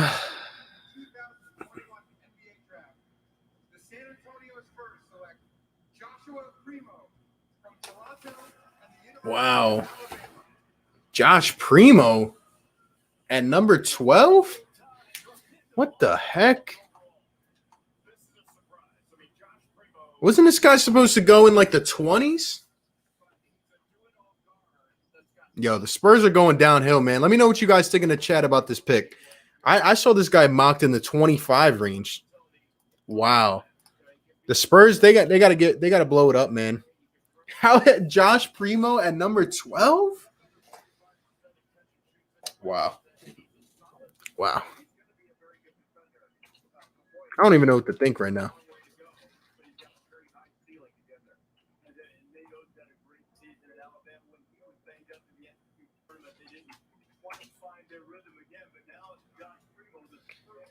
Now we have the Pacers on the clock.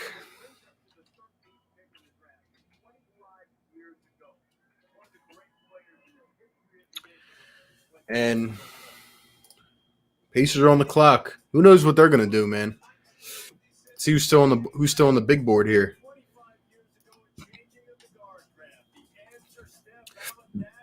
Corey Kispert, maybe, especially with Doug McDermott going to be on his way out. Let's see. Man, we got some haters in this chat, man. You guys must hate your life or something. There's going to be a good player that might fall to the Sixers, man, if we don't end up trading it. Shout out to Superhero, man. Famous RB bathroom break last time we got Seth Curry. Remember that? Yo, I'm going to have to take a bathroom break. Hopefully we trade you know who. But do we think the Sixers make a move tonight or any move at all? I don't know. I haven't heard one peep out of this. I haven't heard one peep since. I mean, Woj was talking before the draft about Ben Simmons and all this stuff. I haven't heard one thing. I haven't heard one thing about it.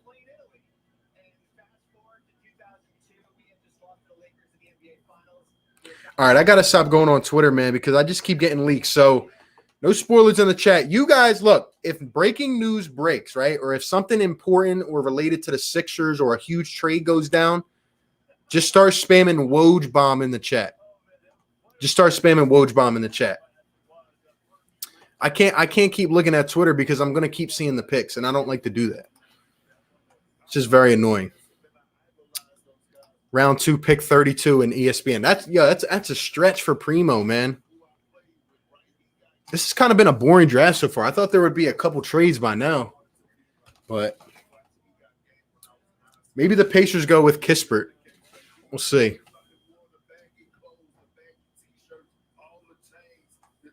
You guys are spamming Woj bomb. So are you guys trolling me now?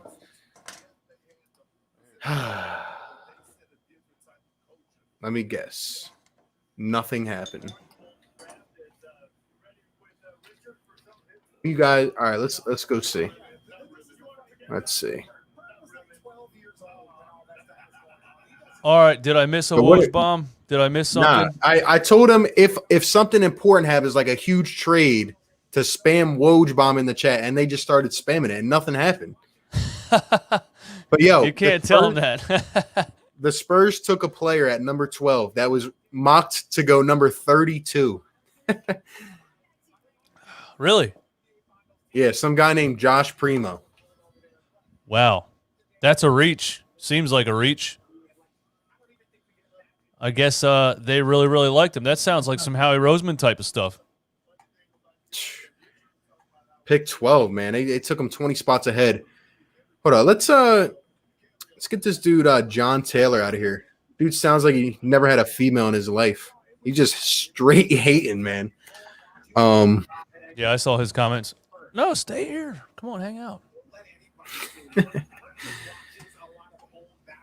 But yeah, I can't. While you're waiting for pick number 28, you guys can look at my dog. There you go. I can't keep looking at Twitter because I'm just going to keep seeing the picks.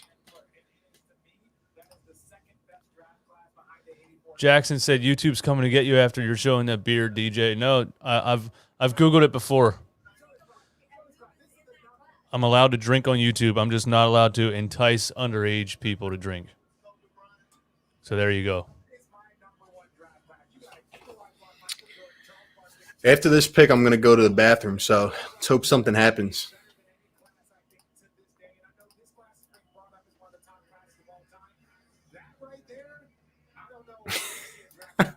Josh Primo, I just had Primo's Hoagies. Is it a sign?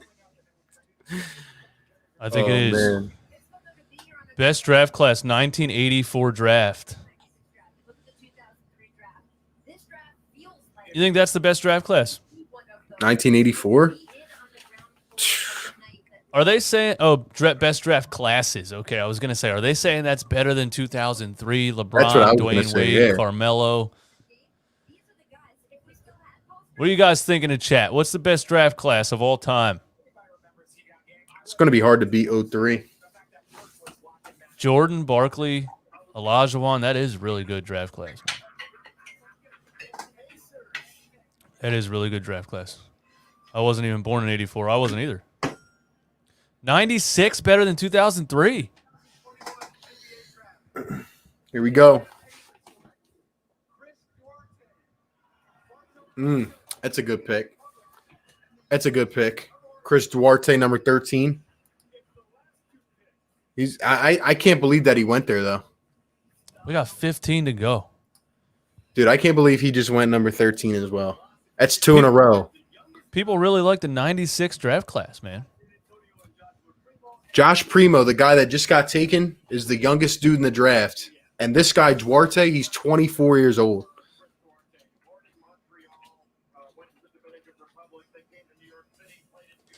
He's a good two-way player, but, like, he's going to have an immediate impact, man. He doesn't have a lot of upside. He's 24. That's true, yeah. 24 is pretty old. Dude, this guy was about to go, like, around us or, like, 25 range. Wow. 96, then 03, then 84. Okay. Who was in 96? Allen Iverson, obviously. I think Dirk Nowitzki was in 96. Kobe Bryant was in 96, right?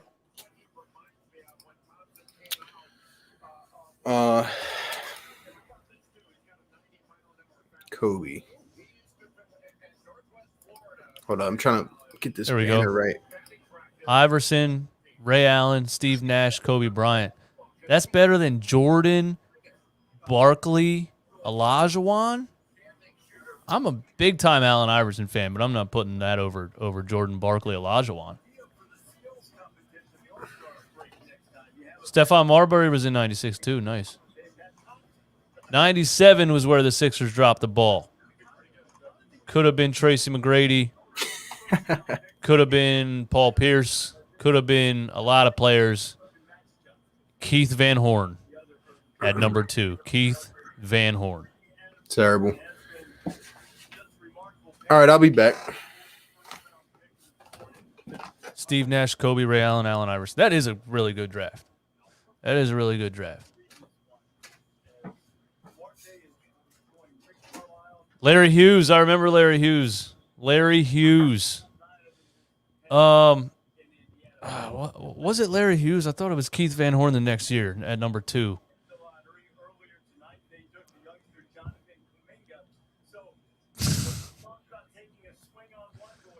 I wish Broads would have blocked Jan, man. His guy's comments are just horrible. Larry Hughes and I were Flight Brothers. Oh, man, that's just, I remember that. That was embarrassing. The Flight Brothers. 98, we took Hughes over Dirk and Pierce. There you go. 98. 97 was Keith Van Horn over a lot of players, but Tracy McGrady was in there. And then they almost had a trade that would have landed Tracy McGrady in Philly to pair with Allen Iverson. And I forget what happened. Somebody backed out at the last minute. Would have changed the franchise for the next 10 years.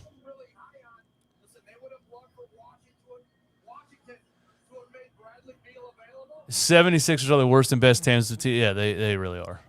The Philly sports is the worst. It's the worst. It's really hard. It's really hard. But here we are. We're always here. Warriors at 14. Ben Simmons, thank you for that, man. Thank you for that. Eric R., what's up, my man? Good to see you. Eric R. was one of my very first subscribers, man. I remember when you found my very first video. I remember that. Thanks for rocking with me, man.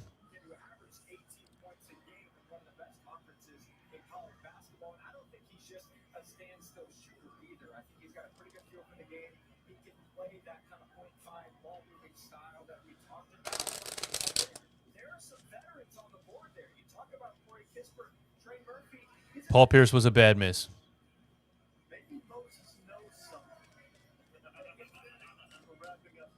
Yeah, we gotta get more mods.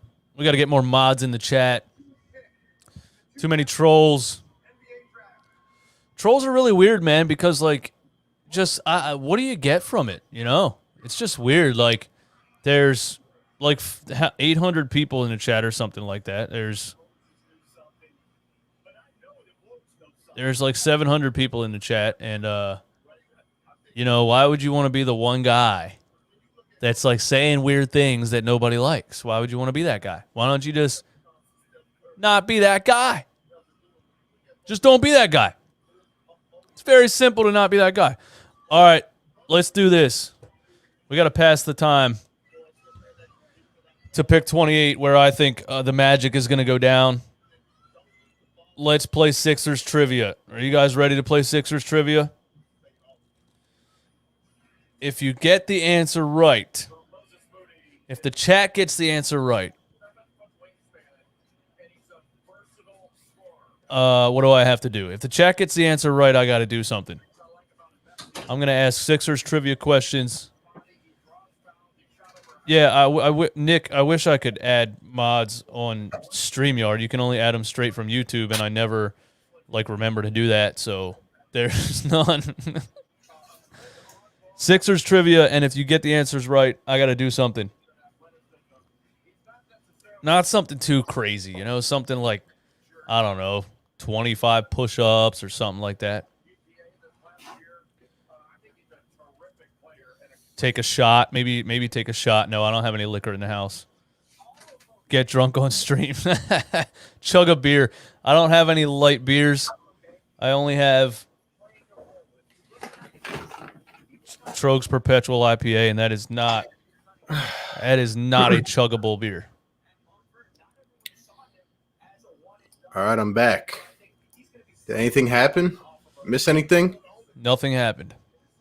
Wow. Did the Warriors pick? They did. I forget who they took. Moses Moody, Arkansas.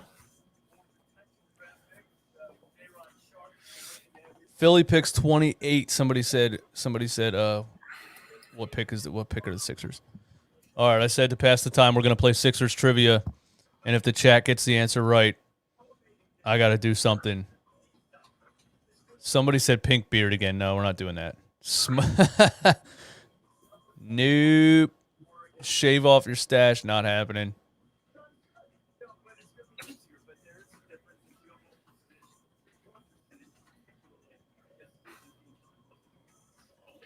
Well, guess who's on the clock now? The Wizards.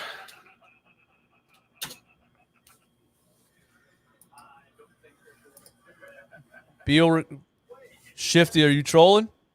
He said Beal requested a trade. He's trolling. Can't read the chat anymore.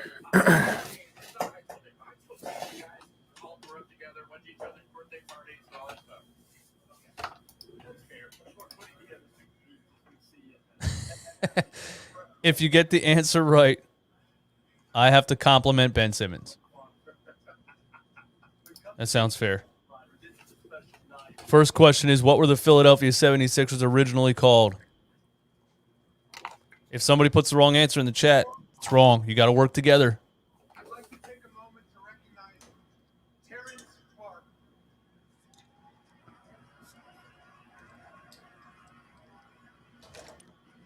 Tweet the compliment. I like that, Ron. Tweet the compliment. Star in the Boston area. He attended the University of Kentucky, and following his freshman year, he declared for the draft to pursue his lifelong dream of playing in the NBA.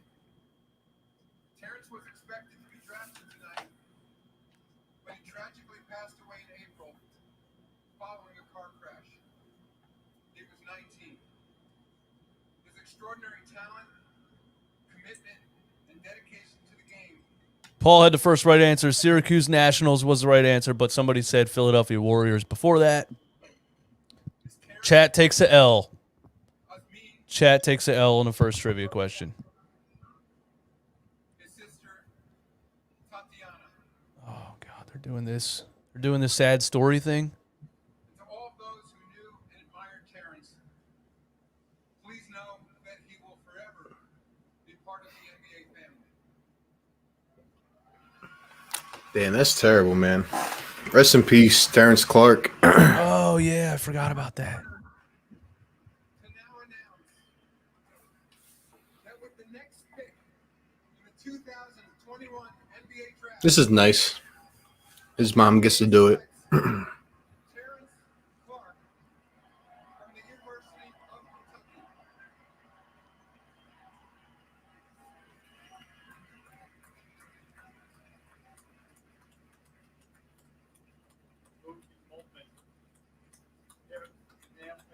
Beloved by so many people in the Boston area.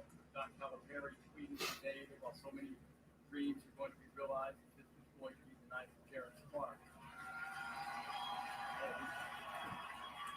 Realized as well.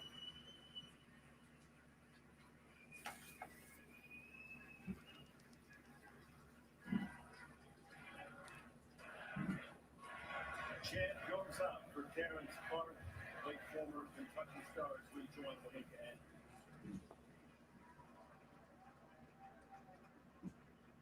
Terrence Clark should be here with us, but I had a chance to sit with his mother, Osmeen, earlier today, and she told me about what a bright light her son was and what tonight meant to him.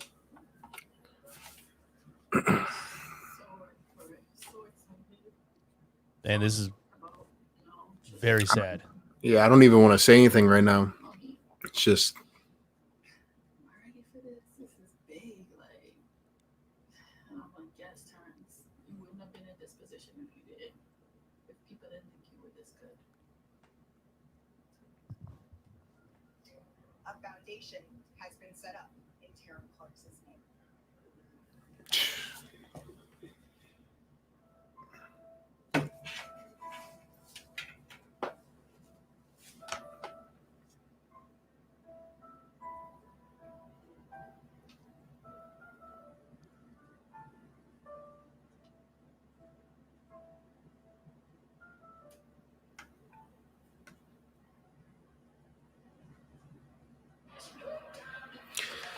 all right.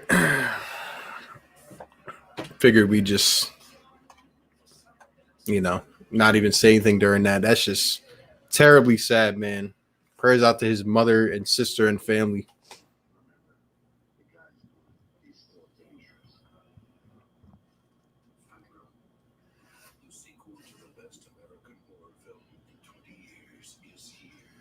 Yeah, I got no comment on that. Yeah. Kane Scott, man. You got to stop Kane. His comments are hilarious. Somebody asked what happened in the chat. A player that played for Kentucky that probably would have been drafted passed away in a car accident earlier this year. And they brought his mom on stage. Terribly tragic. It's really sad. Shout out to the NBA, though, for doing that. I thought that was really nice.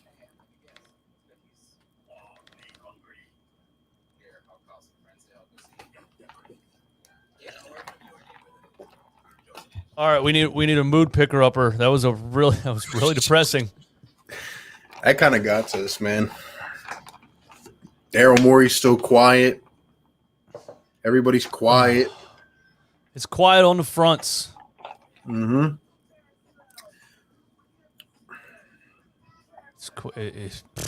Man, I didn't anticipate how long it would take to get to pick 28, but nothing is happening. Calm before the storm. Calm before the storm.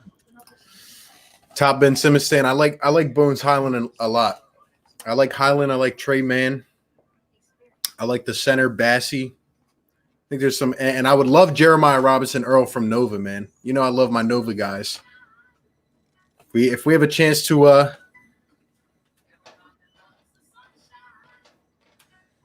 They said Simmons isn't getting traded tonight. I'm going to bed. Don't do that to me. Don't do it. Don't do it to us. Kane says OKC traded. OKC traded 16 to Houston. Of course they did. They probably got 2 more first rounders. They now have 100 first-round picks in the next 10 years. Dude, when does Sam Presti just decide, like, all right, I'm just going to trade for 5 All-Stars and just – I mean, he would still have picks left, like 37 first-rounders. He could literally assemble, like, the greatest team of all time. Yeah, I mean, it's going to happen at some point. He's gonna pull the trigger at some point. This is more than Sam Hinkie. This stockpiling of assets. This is outdoing Sam Hinkie. I'm sorry. I just gotta read this comment real quick. Jackson, man, I wish I could educate you a little more, bro.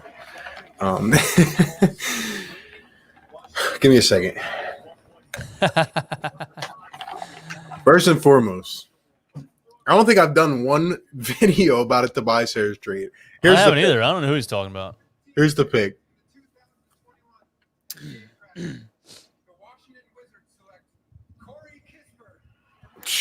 And they get Kispert, too. Best shooter in this draft. Say goodbye to Davis Bertans to that. Man, they paid a lot of money for Davis Bertans. And they just got his replacement right here. For nothing. This is the talent, though, right? This is the talent that's going to keep Bradley Beal in DC.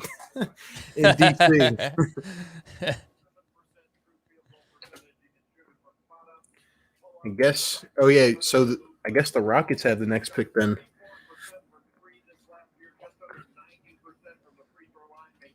Dude, this has actually been a boring draft. Like I thought there would be more trades by now. This has been insanely boring. I thought there would be a lot more trades by now. So, okay, let's see if we can pull this up without getting everything leaked, like the next 10 picks leaked. Bradley Beal's watching this unfold in Tokyo. Oh, Bradley Beal, what is wrong with you? Dude, these guys, Woj and Shams must be literally like typing as fast as they can to get it out before the other one. They're tweeting the same exact thing. So weird. They do it every year. It's so weird. They're tweeting the same exact things, like literally word by word. You know, Woj was Yahoo Sports before Shams, and Woj went to ESPN, and Shams took his place there. So he's like always been second fiddle. And Woj is still trying to, like, Woj could have let this go a long time ago. He could have just been an ESPN personality, but he will not let the Twitter reign, the Twitter crown go. He won't let it go. You know who was a Nova guy? Mikal Bridges. Exactly. And you see how that worked out, right? Because Jay Wright makes guys into good NBA players. That's what he does. I wish Jay Wright was our coach. I wish Jay Wright was the coach of the USA team. Exactly. And CJ says, bro, could get KD. This man could get Kevin Durant and 4 other stars and still have about 7 first-rounders left. I mean, think about that. 30 first-rounders. You could trade those for 5 stars and still have more left over. Like, I think he's just playing around. Houston gave 2 first-round picks for the 16th pick. Did they? 2 first-round picks? I don't want to spoil the next pick, but Two future first round picks for number 16. shout out to Austin Krell, man. He's funny. Massive get for the Wizards, who now have their big four. There it is. Two future. Yo, this is crazy, bro. Now they have 39? Come on now. I can't stand Sam Presti. All you have to offer him is first round picks for anything. I can't stand this man, Sam Presti. How can this man, for the number 16 pick, not even like the number 6 pick? Yeah, 2 first round picks is a ton for number 16, especially from Houston, who isn't going to be good anytime soon. Woj is over here laughing talking about this. First round picks they'll continue to add. Bro, we need to get Sam Presti over here, man.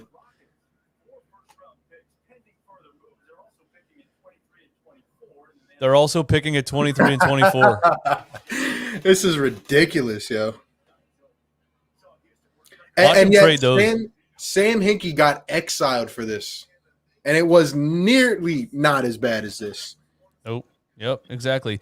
Yeah, exactly. At least Sam Hinkie went to the draft and drafted players, even though, you know what I mean? Like, after Joel Embiid, he could have passed on the next draft when he took Okafor. He could have traded that pick for future firsts and kept it going like Presti is. Like, this guy's just keeping it going into the I just don't get it. I really don't get it at this. How does this man continue to rack up these picks like this? I can't even do it, man. And then they're going to trade Kemba and get another first-round pick. They even considered trading Gilgeous-Alexander. Yep. They'll probably trade him too. Like, how many years is this man trying to set up for? When does he pull the trigger and say, all right, let me get Kevin Durant, Kawhi Leonard, Damian Lillard, Steph Curry? Like, he can literally buy out any players he wants.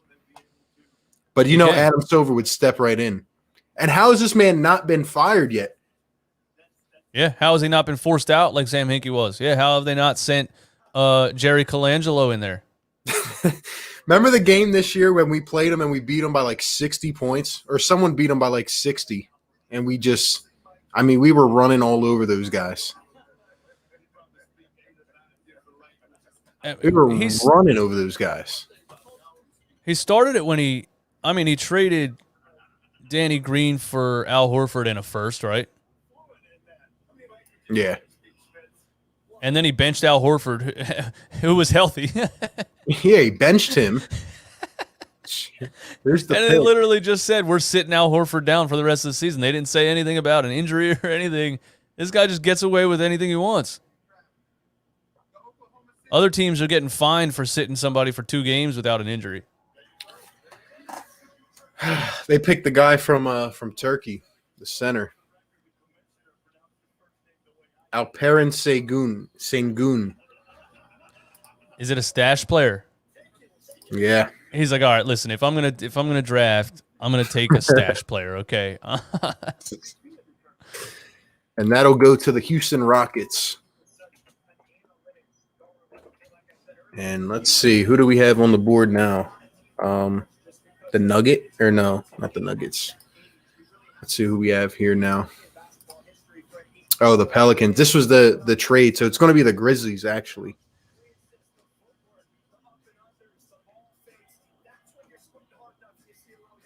Alperen Sengun. Just turned 19. I think this next pick goes to the Grizzlies, but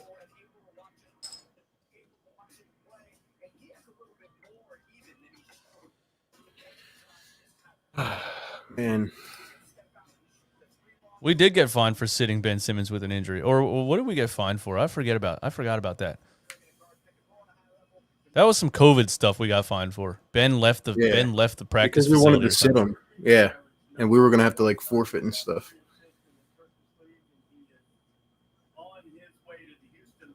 The Turkish trigger. Oh man. Wait, so is this I think this is the Pelicans trading this to the Grizzlies, but let me see.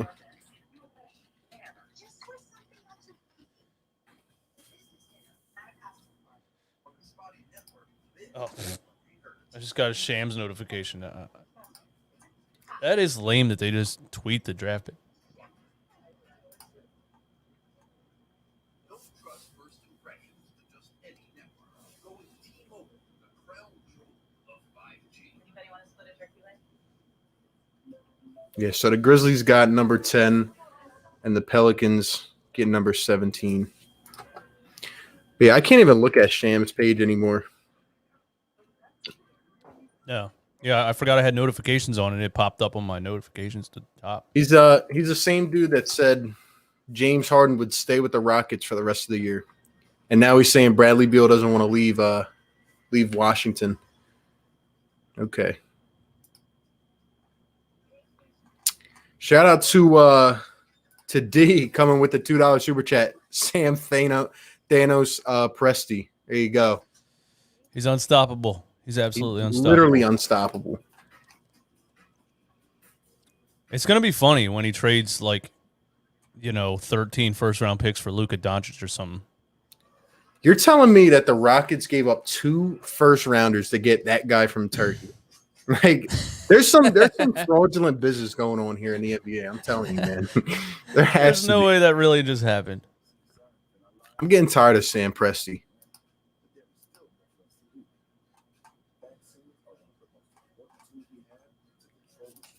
This dude, Sam Presti, literally brought in Paul George, Carmelo with Russ.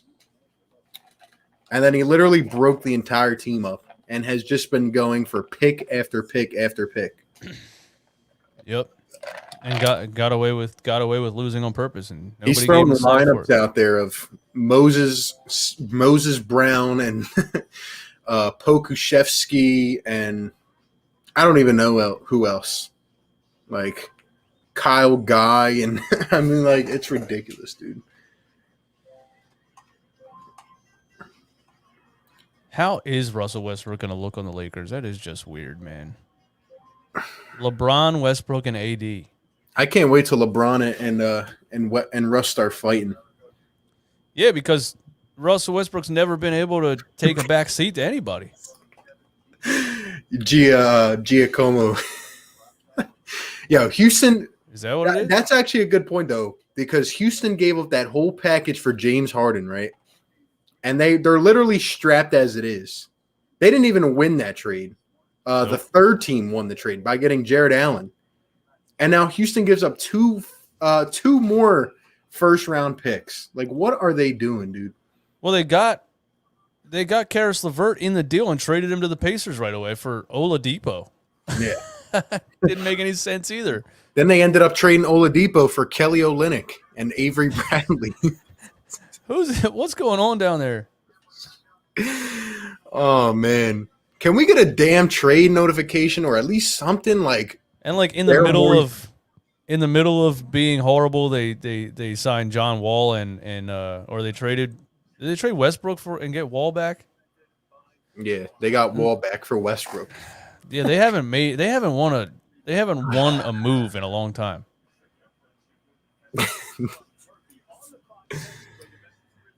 Oh man. What pick are we on? We're on pick 17. Oh man. Shout out to Aaron with the $2 super chat. It says Sam Presti about to assemble the goon squad, no cap. He's literally about to trade for any all-star he can. Like, if I'm a team and I'm thinking that my team is going downhill, I'm going to take 5 first-rounders for whoever. Exactly. Like, exactly. Yeah, I'm surprised the Wizards haven't done it yet. When does Adam Silver step in and say, all right, Sam, you went overboard? Like, yeah. When is that point? Yeah, when are you not allowed to lose on purpose anymore? I don't get it. He's not only losing on purpose, he's choosing not to draft. He's trying to make up for the Kevin Durant Russ days that they never won, but he traded out. Next trivia question. Which player holds a single-season franchise record for the Philadelphia 76ers? Franchise record, single-season points Franchise record. First answer is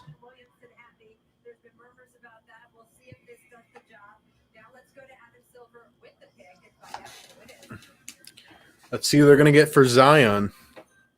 First answer was Wilt. Correct. 21 NBA draft. The Memphis Grizzlies select Trey Murphy III from the University of Virginia. Wow, another guy that went high. Nice guard, though. At least they got Zion a guard. If he even stays in New Orleans. I don't know who wants to go to New Orleans, but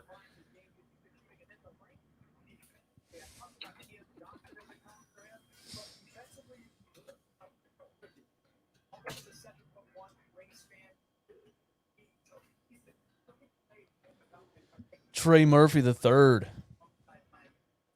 All right, the chat got the answer right. I have to compliment Ben Simmons on Twitter. And I have to be serious about it. It's going to sound sarcastic no matter what I say, but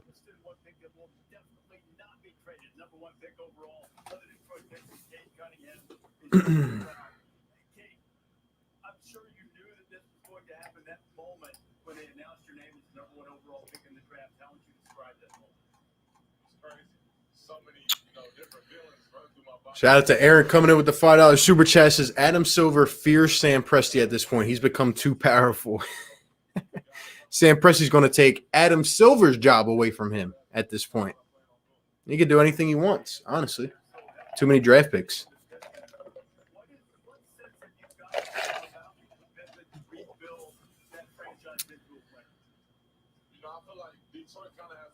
I can't compliment Ben Simmons on Twitter. I'm having a really tough time. I'm going to have to think about it for a while.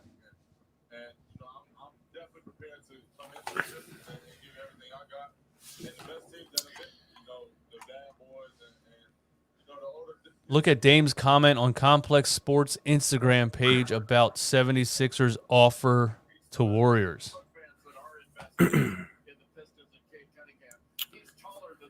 Hey, I hope Trey Mann falls to us, guys. I really do. It's my number one guy. Get a nice garden here.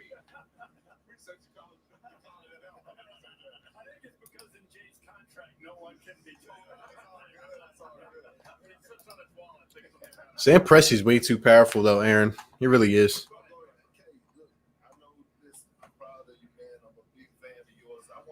I don't see anything about Ben Simmons on Complex Sports.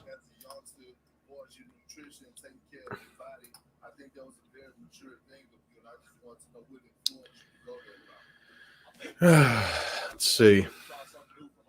OKC up again.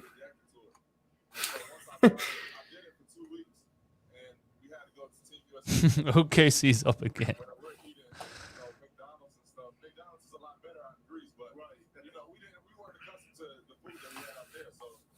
They're literally talking about fast food right now. Of course, Kendrick Perkins is talking about it. Score to compliment Shai Gilgeous-Alexander. Depth at shooting guard and small forward.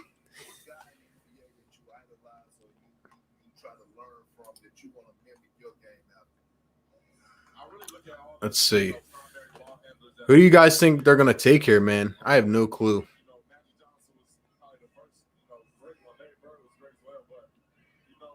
I hope Trey Mann stays on the board, though.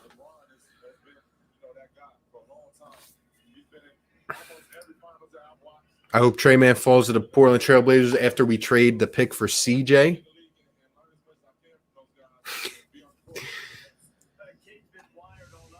They're going to trade for 2 more firsts, CJ. Exactly. Yeah, let's do Trey Mann out of Florida. We need him, man. If we keep the pick. But who knows with Daryl Morey? I don't know what the heck's going on. I feel like Daryl's just sleeping, just like he was during the deadline. He might be. He might honestly be asleep. I think he just literally messed around today. He was like, haha, watch this. Made 3 ridiculous trade offers and just went to bed.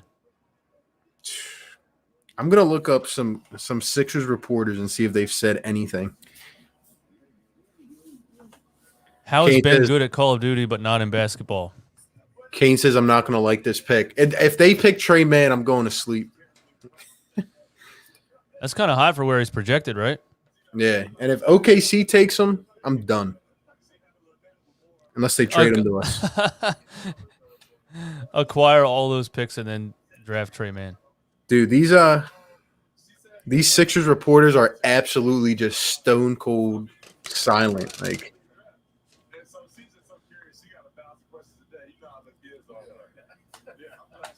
Gabe, thanks for that, man. I'll check it. this better not be Trey Mann. I really hope. All right, come on. Stop talking to Cade Cunningham, man. Get on with the pick. We're trying to get here to pick 28.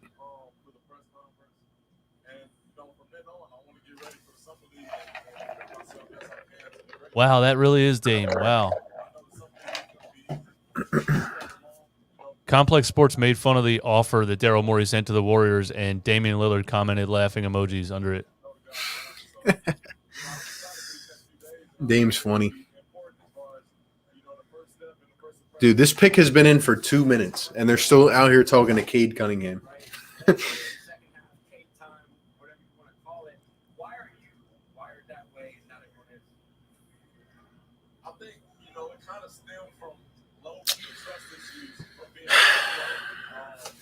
Is this like a common theme in like just like us just having to sit here at every important date and just literally just nothing happens?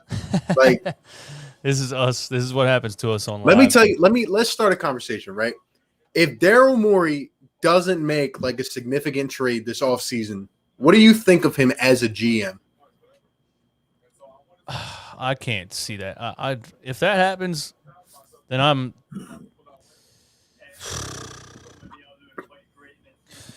because he's always made a huge trade. significant. He has to. He always has. He always has, and I don't understand why he won't. He absolutely has to. Absolutely has to. They're finally done talking to Cade after 5 minutes that this pick has been in.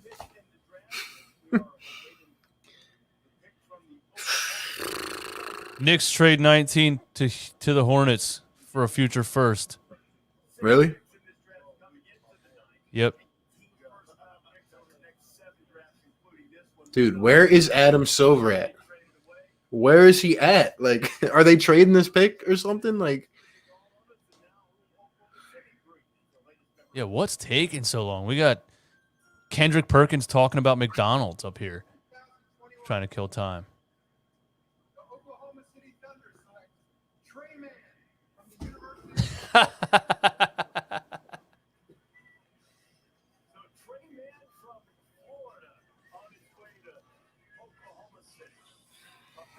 He's nice.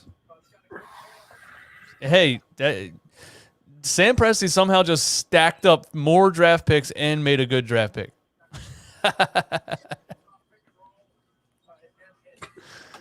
Oh, that's funny. Yeah, we're really going to end up with a backup center or like some Turkish player at pick 28, bro. I'm done. Trey Mann is nice, man. He's got a nice step back. All right, mid-range. I'm officially banking on Jeremiah Robinson Earl from Nova. And if we don't get him, I'll take Bones Highland. And other than that, I'm done. We might as well just trade it now so I can go to sleep. We couldn't just trade up to 18 and take Trey Mann. We're not good enough to do that, apparently. Man. We're still waiting for Bradley Beal to decide he doesn't want to play with a bunch of losers. You see his strengths? Shot creation and pick and roll. Wow, must be nice. Dude, he shoots from all three levels. Yeah, I just watched. Yeah, I just saw 40% from three. Yeah, but no, we can't have a player like that, right? He has a real nice step back jumper. Oh, and guess what else he is? An underdog. He was slept on for a whole year and decided to bet on himself. I know a player that wouldn't do that. Yeah, and it feels like he's going to be on our roster after this night is over. Well, lucky for me, I just reinstalled Grand Theft Auto 5, so I'm going to go blow a bunch of shit up and take my anger out. Why is Woj here? Like, Woj is here talking on TV, and then he's tweeting at the same time, and it's like,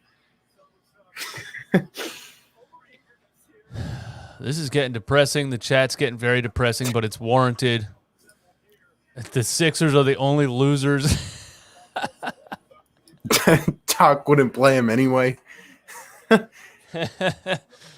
Oh, That's probably true, honestly. well, OG Gamer says patience, guys. All right, let's have patience. I'm going for Bones Highland or Jeremiah Robinson Earl. If we end up with some like Turkish player that I don't know, I'm not even watching the second round. Like, screw that.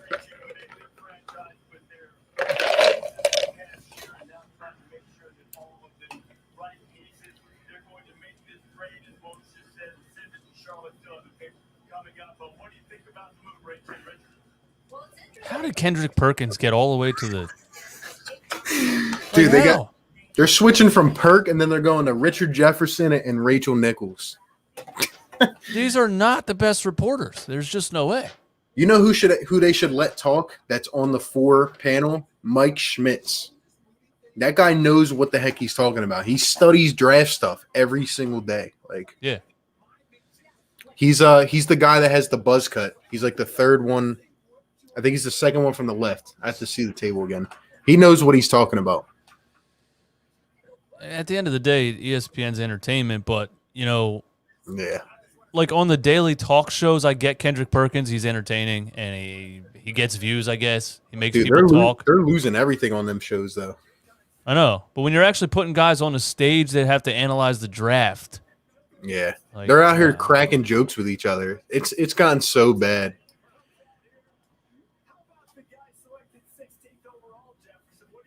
Mike Schmitz is the guy with the second one over from the left. He knows he's talked the least out of everybody, and he knows the most. Yeah, he's sitting there with a laptop. He's sitting there studying everything. Dude, that guy, he interviews every player pre-draft. He knows everything he's talking about. Crazy. But shout out to Taz, man, with the $5 super chat. I'm moving to South Carolina in August. If Ben is on this team, I'm going to be a Charlotte fan. Proposed trade. For who? Oh, the Knicks. We already heard about this. The Knicks traded the 19 to the Charlotte for a future first. Taz says he's thinking about becoming a Charlotte fan. I could never – I sometimes forget Charlotte's even a team. Yeah. I had a friend that was a Charlotte Hornets fan back in the day when they had Baron Davis. That was pretty much the highlight of the franchise. Baron Davis back in the day. How can a team being run by Michael Jordan be so just atrocious? I mean, they drafted Cody Zeller, number 4 overall. They thought he was going to change the landscape of that team.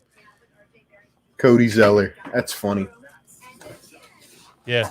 Yeah, Michael Jordan hasn't made a – I mean, LaMelo Ball was the best one he's made in a long time. It was the best one he's made in a long time. Who was the player? Oh, he drafted Emeka Okafor. That dude was supposed to be the next like Dwight Howard, and he was a bust. Ridiculous. Nerlens Noel, free agent. Alec Burks, come on home. Come home, Alec Burks. Come on, don't fool yourself. Doc's not going to play Alec Burks. At least Brett Brown played Alec Burks.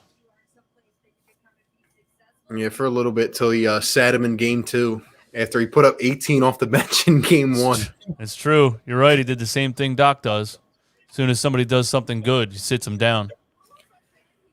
Kane, I agree with you, man. I can't stand this draft right now. It's just not – there's not as much as we thought. Yeah, this draft blows. This draft is horrible. Thank you for there still being like 500 people in here watching us, man. You guys must be as bored as we are to keep us on your screen. The Fire Brett Brown podcast was gold, man. Those were the days. There was just so much anger inside of me at the Brett. I just couldn't believe it, man. It was a different kind. In all of my years of watching the game, I've never seen something so ridiculous that just kept going on and on and on.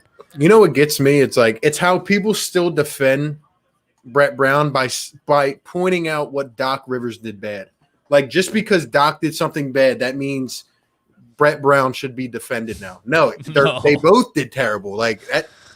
Yeah, I'll still give Doc Rivers the nod for at least bringing Tobias Harris back to life, for at least having some kind of half-court creativity. Doc Rivers is a good X's and O's coach. Doc Rivers is not a good lineups coach, personnel coach. I really think Doc did good things with other players except Ben Simmons. Like it all comes back to Ben Simmons. Like Doc catered the offense around Joel how we should. Seth Curry had a much bigger role, right? Guys like that. Yep. And then when it comes back to Ben Simmons, like that's just where everything comes back to. So and Ben Simmons was kind of the sole reason we brought Doc Rivers in there. It was so weird. Did Josh Harris not say to him before they hired him, hey, we need a guy who's going to come in and make Ben Simmons shoot the basketball? And he said, yeah, I'm not going to do that. I'll still take the job, but I'm not going to do that. And actually, I'm going to go tell everyone that he doesn't need to shoot, and I'm going to enable it more until it comes down to the playoffs and I look totally wrong, and then I'm going to admit that I was wrong. Yep. Just a disaster. Shout out to Mikey, man, with the $5 super chat. Great channel member. Says, I think we can all agree we're slowly losing our minds. Well, I mean, it's like we don't know what else to say. Like, it's not even like we're getting any news, like talks are progressing on this and that. Like, it just has been completely just silent. And it's, I don't know, man. It's terrible. Shout out to Chin with the $5 super chat. Says, I'm still mad at Brett Brown. The way Simmons plays and what he has gotten away with started with him. I absolutely agree. I agree. I think that I think Brett Brown had this idea of him coming in and being LeBron from year one. But he like, how can you expect a man to be a point forward or a point guard without shooting the basketball? The organization should have been on Ben from year one. It's a bunch of guys that don't know what they're doing. Like none of the owners know anything about basketball. They were relying on Brett Brown to know enough about it to do the right thing, and I don't think Brett Brown's any good, but I always say it's kind of wasn't his fault. He was put there, and he just doesn't know what he's doing. And then it was like you needed a guy that was going to step up and you know, tell Ben Simmons what he needs to do, but Brett was in this like position where he had no experience. He wasn't like an experienced coach with a reputation and stuff, so he never wanted to step on toes and be the bad guy, and then he just played it way too soft until he eventually ended up getting fired for it. The whole thing was bad. When you're bad and you draft superstar potential players who need to be taught the right way, you got to right when they drafted Ben Simmons, they had to get someone in here that had experience, and it was just letting Brett Brown, signing him to another 3 years after they drafted Ben was just terrible. He was meant to be here for the couple years, and then they ended up thinking this man was going to, be the next great. I don't know why they kept him around. It made absolutely no sense at all. Pope says, I want Bones out of VCU. I want him too. I would take him or Jeremiah Robinson. Those are my next two guys. So hopefully they don't get taken. We're at 20. We're getting close. Yep. Shout out to Tiffany, who's a loyal Bucks fan on the channel. Congrats to your Bucks. I can't believe they did it, but somehow they won 4 in a row. So shout out to them. And some way. What Giannis did, sparked a lot about Ben Simmons too. If we could have got half of what Giannis did, but. Yeah, Giannis has one thing that Ben Simmons doesn't have. Yep, you're right. Jackson says we're annoying. Thank you, Jackson. Appreciate it. Thanks, Jax. Oh man, like we walked into his house and put ourselves on the screen. Turn it off. Turn it off. Yo, Pope, I think Morey went to take a nap before he does his press conference. Like, really, what can they ask him at this press conference? What are they going to ask him when he drafts some dude out of France at pick 53? Like, what are they going to say? Oh my God. Uh, All right, Sixers trivia. Nobody's going to get this one. Which player holds a single season record for blocks? what do you think about this comment?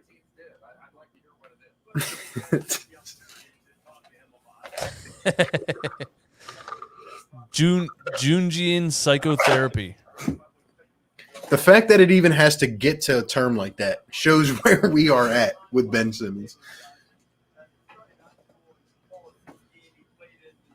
All good guesses. All good guesses. The answer is not Manute Bol, not Will Chamberlain, Sean Bradley.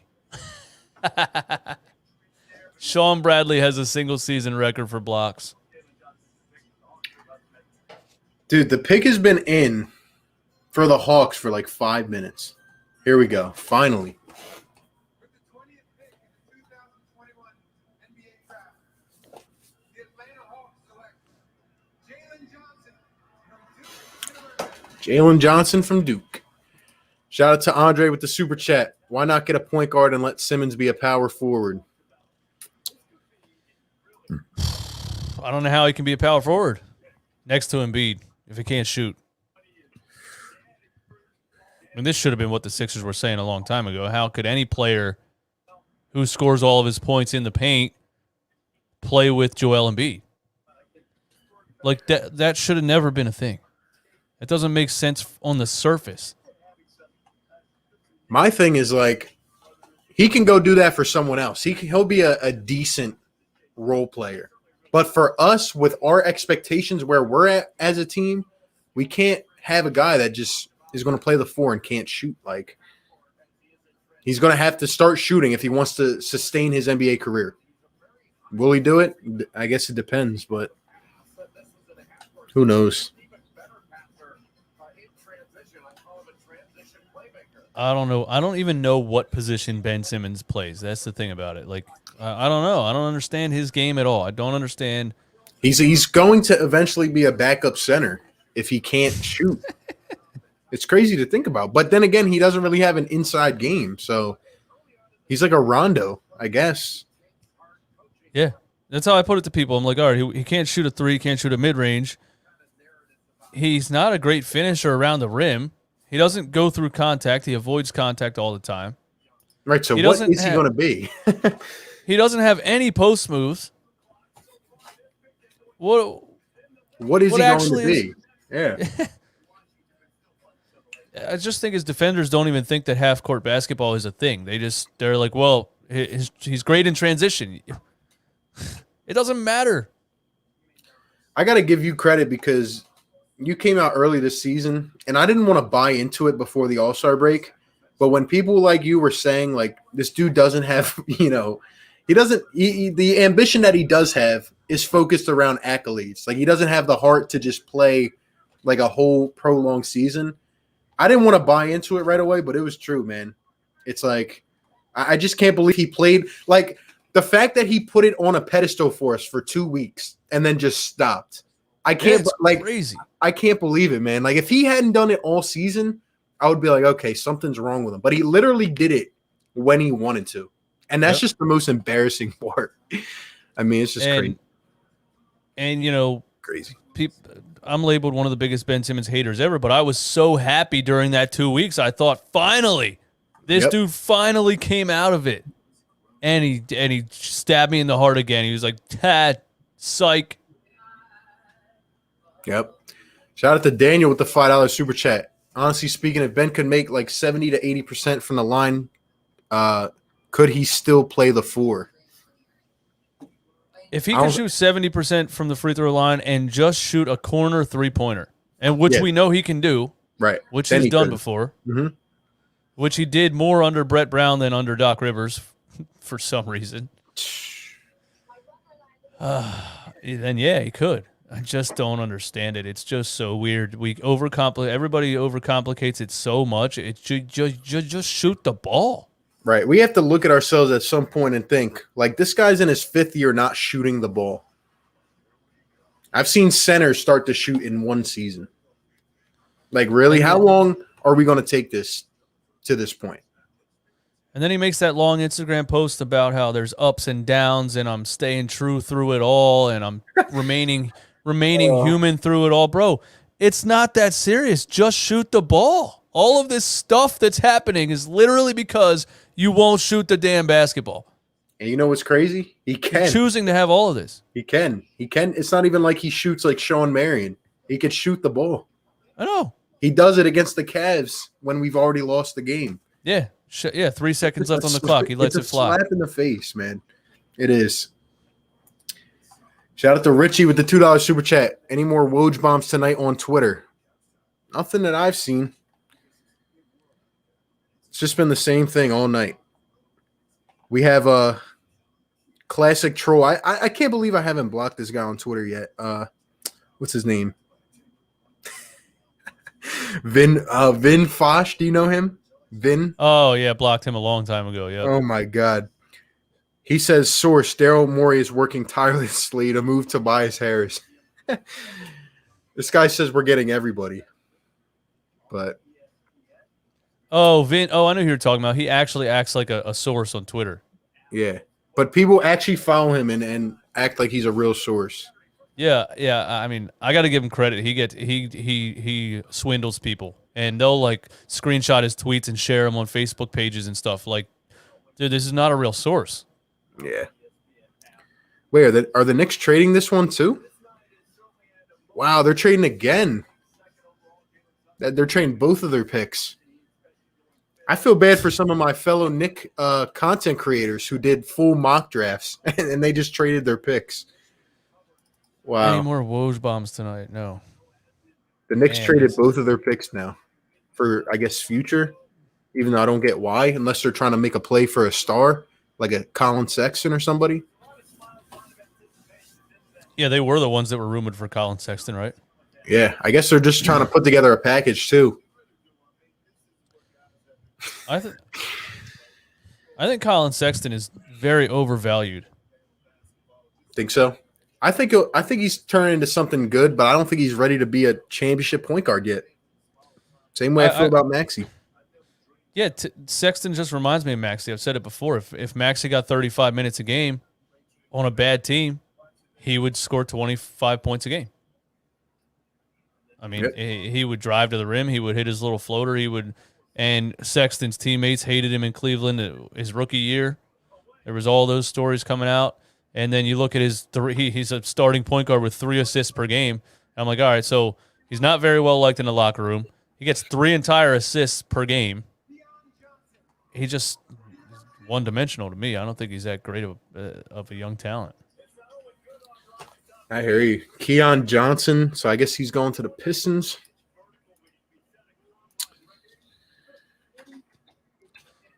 If we end up in this draft with Jeremiah Robinson, I'll be happy.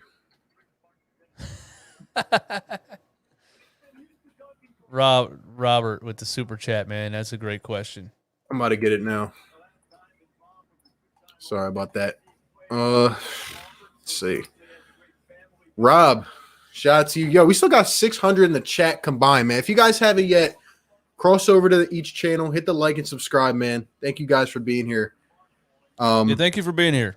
We're not usually this boring, but we're just watching a boring draft, and you're all just bored with us. Woj was tweeting so fast he got it wrong. They actually traded it to the Clippers.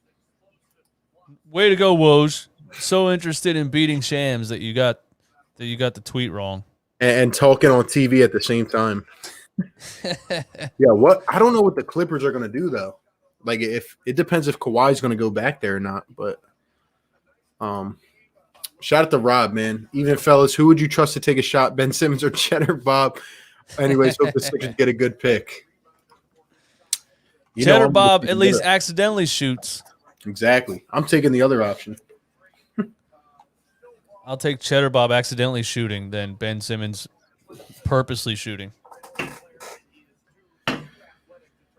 Oh, man. Sham said he's going to the Clippers, and Woj said he's going to the Pistons.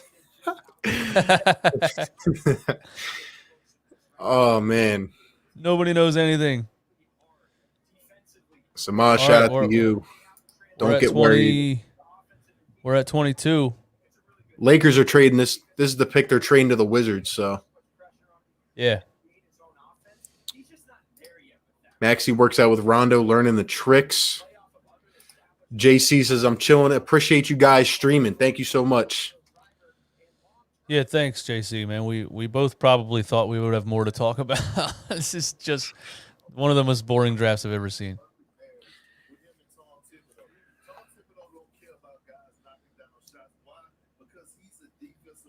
Yo, Kendrick Perkins, I can't believe I just heard him. Like the one time I actually take a breath and listen to Kendrick Perkins, he goes, Tom Thibodeau isn't worried about his guys hitting shots. You know why? Because he's a defensive-minded coach.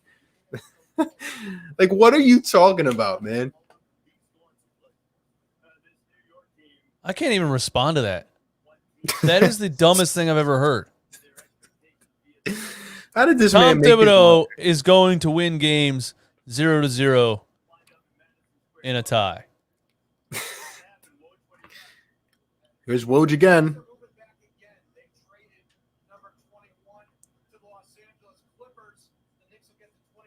This is old news, Woj. Yeah, what? Oh my gosh, dude. Shout out to It's Ya Boy with the $5 super chat. Thank you, man. Love the channel, bro. Also, OKC has 17 first-round picks in 2022. Let's see how the Ben saga unfolds. Yeah, but they might as well just end up trading for an entire draft, you know? I guess the worst Daryl Morey could do is like 10 first-round picks for Ben Simmons. He might as well. You know what Sam Presti would do? He would take Ben Simmons and then he would flip him for like 4 first-rounders. He probably would. Oh, wow. Finally a fast pick.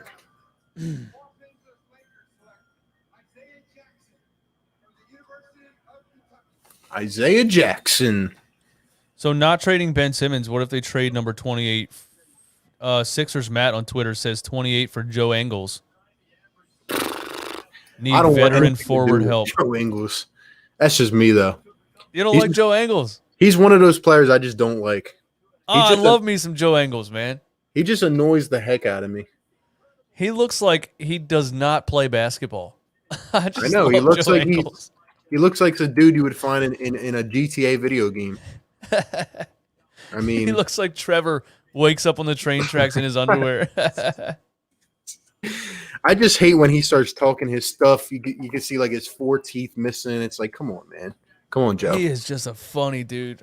If he wasn't in the NBA, like I would want to be his friend and be at whatever basketball court he's at, because nobody would expect what's about to happen, and he would just talk shit and rain threes. It looks like he goes from the bar right to the basketball court. He is a big dude though, and he's a pretty good defender for being a big slow white guy.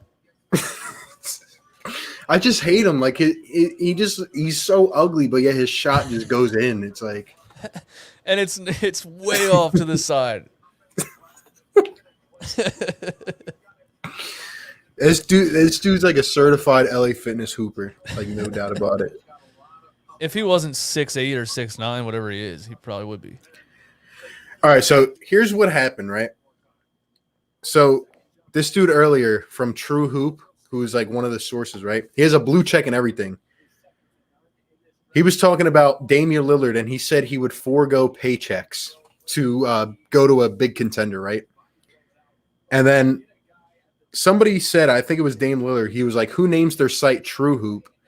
And then the dude tweeted, like, he just put a tweet out, and he was like, who names their site True Hoop? My whole career is about the truth. Of course, I never have published a made-up story and never will. If you think somebody's lying about the situation, look elsewhere. Hold on, I'm gonna pull it up just so we can like all read it. But so he posts a story. Dame says it's not true. You're an idiot, basically. Yeah, Dame and CJ were having a field day. Like CJ was like, "Yo, now they're saying you're foregoing paychecks. You might have to come on my podcast and like have fun with it." And Dame was like, "It's getting way out of hand," or something like that. Here's what the guy put out. Hold up, let me put the story up here.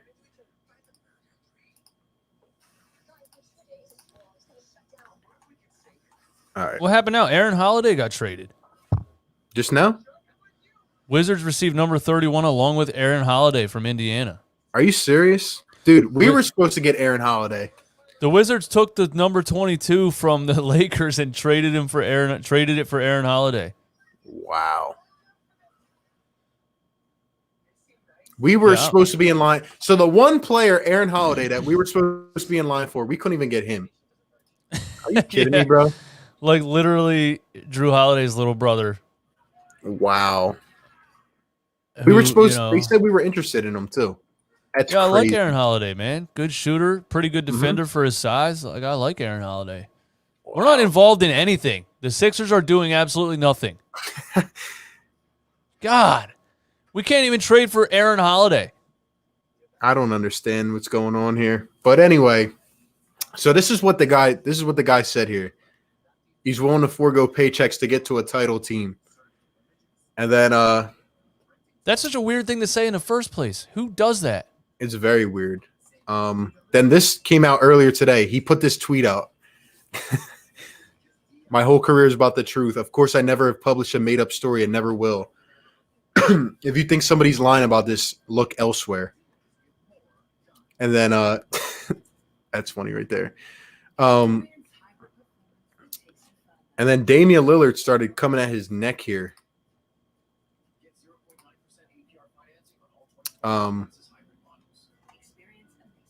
Where did he say this?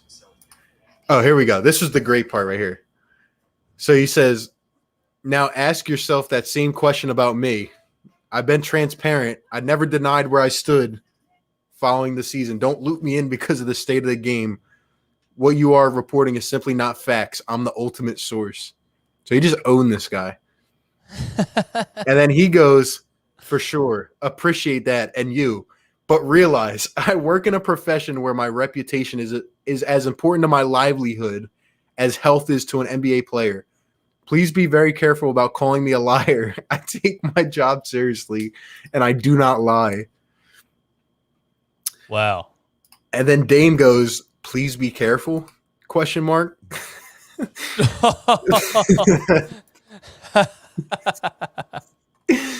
And then where was it? Yeah, and then that was pretty much it. And then this dude said something else. He didn't answer after that, but we're on pick 23. Somebody asked what pick we're on. Yeah, the Rockets I think have back-to-back here, but I can't believe we didn't even get Aaron Holiday, dude. I'm so disappointed. Like, and watch us trade pick 28 for like 2 future seconds. It's just getting so just nerve-wracking. What the hell is going to happen on pick 28? And it's gonna make me mad no matter what it is, because it's not going to be what I want. What do you think is our biggest need? Our biggest need? Yeah, like where would you go if it was you? Would you go like backup center or point guard or?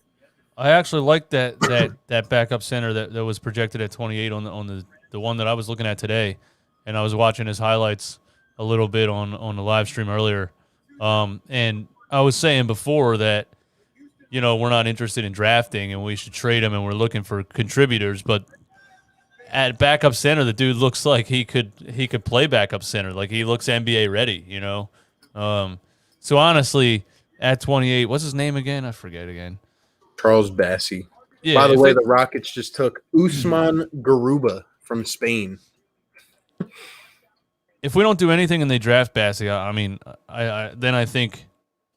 don't think we're drafting him. Then I think you can't re-sign Dwight Howard.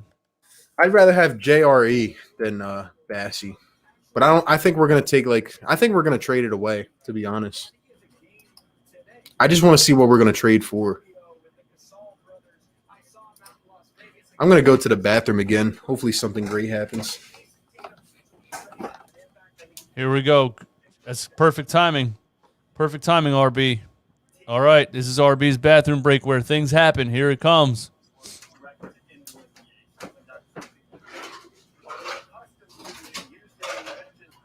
Can we sign Tony Bradley as a backup?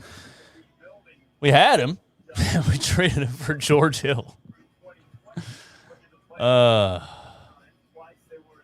You know, and we were happy about the George Hill trade. And then I don't know if Doc just has no idea how to use certain players.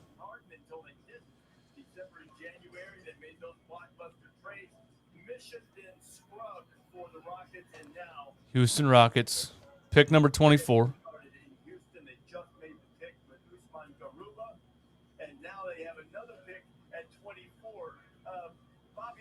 Yeah, losing Tony Bradley was actually like we were all screaming we need a point guard, and he traded for George Hill, and it was like George Hill didn't give us anything. They're one of the big winners tonight. I really like what they've been able to do. Certainly as a number 2 pick with Jalen Green. I mean, he could have been the number 1 overall pick last year. They get a steal with him. Eric R, DJ, and RB, who you trade this year's pick, next year's Ben and Maxey for SGA and Tony Bradley? They can retool it the way they see it. Now, the big question is, how do you kind of move forward here? That was a lot. We'll see what happens with That was a lot. Yeah, that George Hill trade did screw us over a little bit, man, because especially when Embiid was it's like right when we made that trade, right? Embiid was hurt for a significant amount of time, and we were stuck with starting Dwight Howard and who was playing backup center, Ben Simmons at the time. Like, we had absolutely nobody. Yeah, I just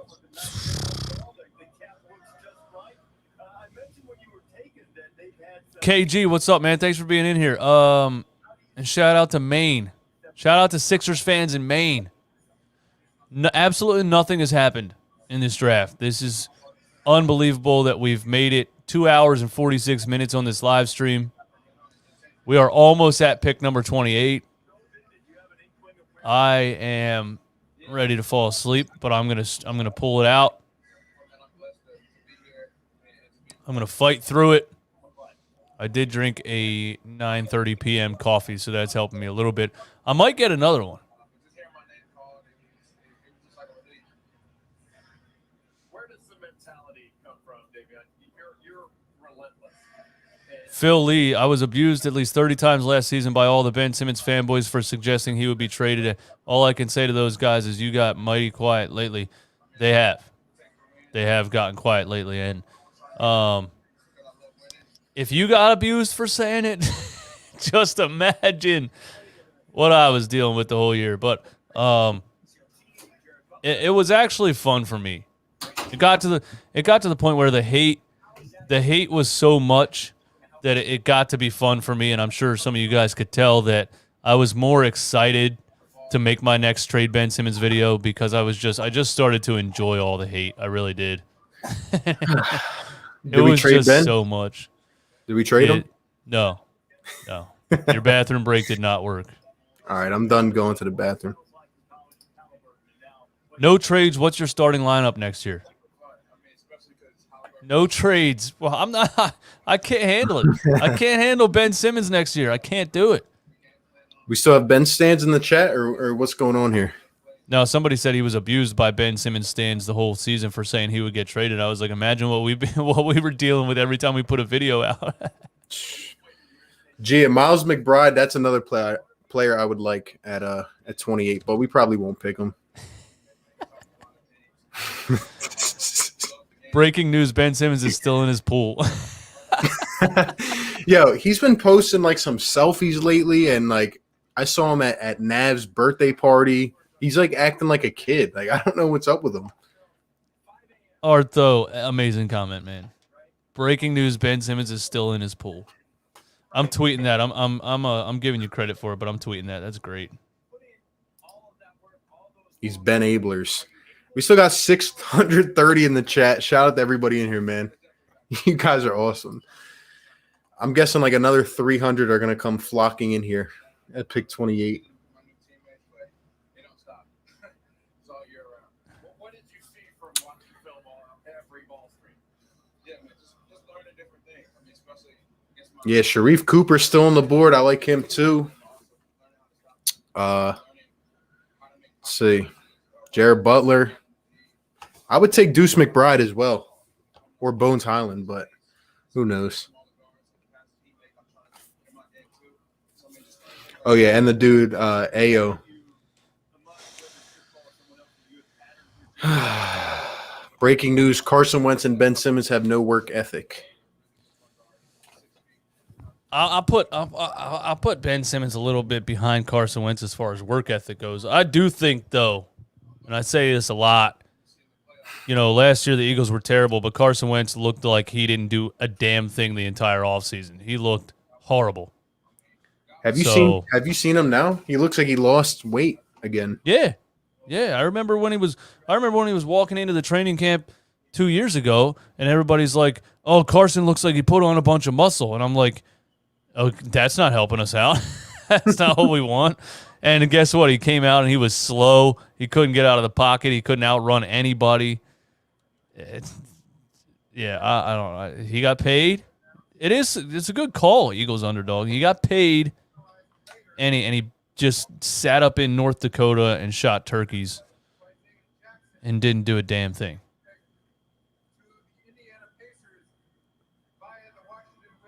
Why are they announcing trees that it happened like 10 minutes ago?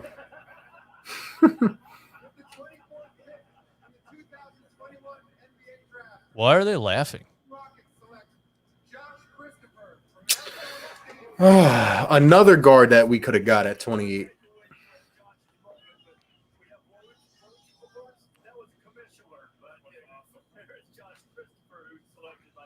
Wentz practice duck hunting. Exactly, Pope. Exactly. Like, come on, man. How'd you come out that bad? Rockets got some pretty good players in this draft. Can't even lie. About time they got something. Who's on the board now? The Knicks? Or is it the Clippers?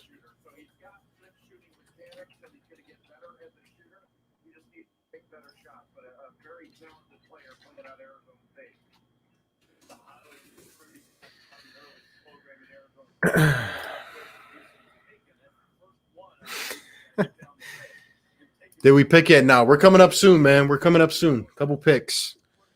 Here we go. We're on 25. We made it. I didn't think this takes this long. Yeah, I know, right? We're almost going on 3 hours here, so here we go. Do you have anybody in mind like that you've been looking for or no? At 28? Yeah. No. I want him to trade the pick. I want him to trade it right now. Yeah. I think we got to go with Highland or JRE if we stay, but I don't know if we're going to stay. Or McBride. I would like McBride too. JJ, Philly sports is not for the weak. You are absolutely correct.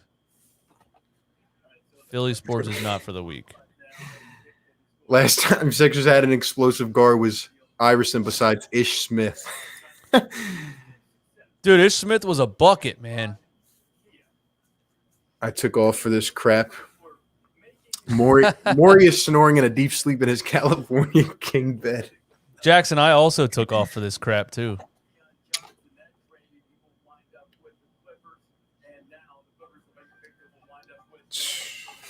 And the free agency stinks. And there's, if Lillard and Beal stay, like, what do we do? What do we do if Lillard and Beal stay in their cities? I don't know what we do at that point. I really don't. Yo, Sean, what's going on, my guy? Shout out to Sean, man. Great channel member. I hear you, bro. If we get Bones Highland, I'm definitely getting a Bones Highland jersey. Like, that's just a cool name. Trey Burke was explosive, but yeah, I mean, he dropped 21 and 8 and had Ben Simmons shooting threes, and Brett Brown benched him right away, and then cut him too. Yep. We're gonna get James Ennis too. He did. Here's the pick for Clippers.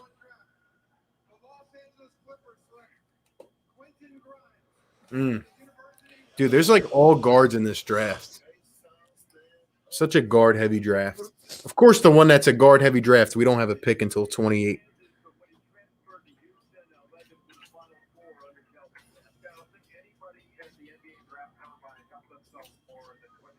Now the Denver Nuggets are on the board.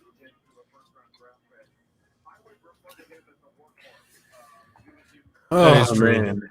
That is true. Guard heavy draft, and we don't have a pick until 28.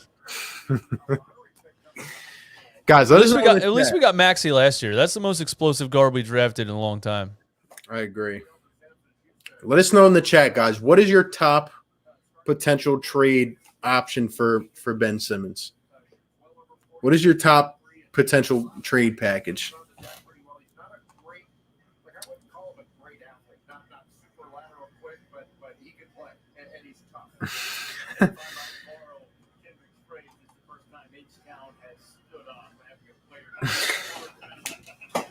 Morey's playing 2K. Oh man. God, Yeah. Daryl, what are you doing? Grimes a good shooter. Jared Butler, he's got injury concerns though. That's why he's fallen so far.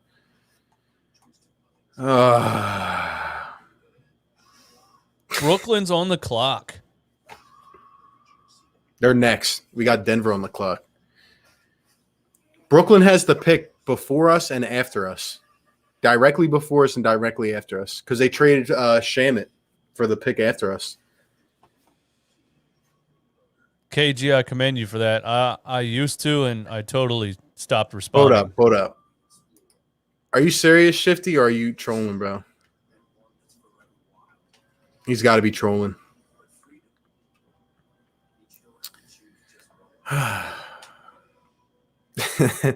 Jimmy Butler and Tyler Hero for Ben. 3 Patalios for Ben. Oh, Jimmy man. Butler and Tyler Hero. If Denver really took Bones Highland, bro, I don't even care anymore. I don't know what we're doing, bro. This is even worse than the trade deadline. At least we got George Hill at the deadline. At least the trade deadline, like a lot of trades were happening.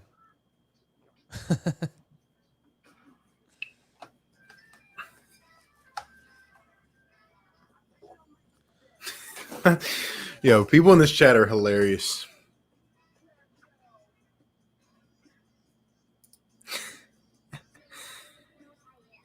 That's too easy. They really took him, though? That's crazy.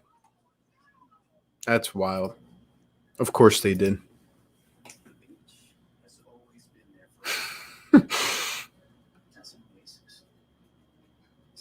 Did they?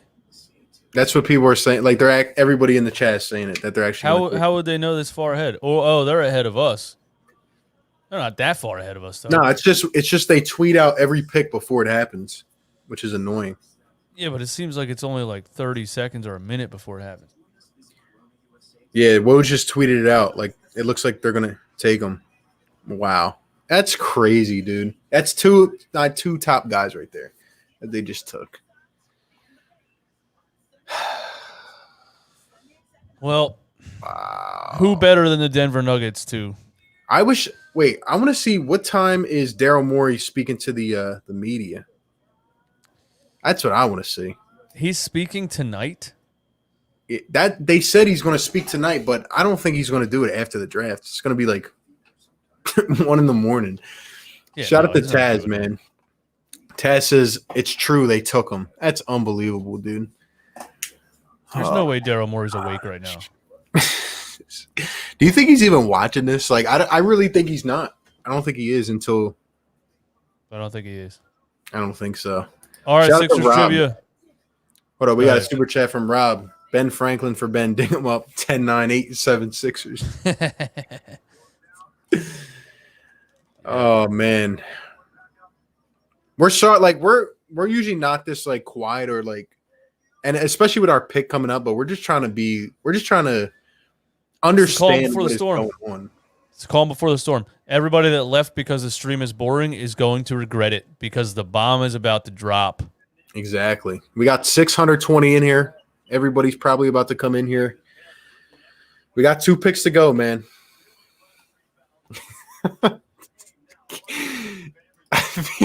I feel like Doc did something to Daryl. Put him to sleep or something. He doesn't want Ben to get traded. Daryl's tied up in a closet right now. He's duct tape man. over his mouth trying to make a trade. He's like banging his head on the door trying to trade Ben Simmons. Let me out of here, yo. That's some funny stuff right there, man.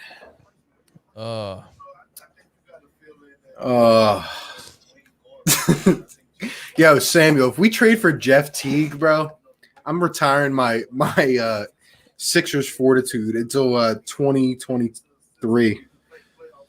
Yeah, I'm an Eagles content creator if that happens. I'm a 100% Eagles content creator. I think I'm gonna start covering the Phillies with Bamboo Brad with his walk-off grand slam. Brad Miller. The Nuggets always get good players. Yep. Always.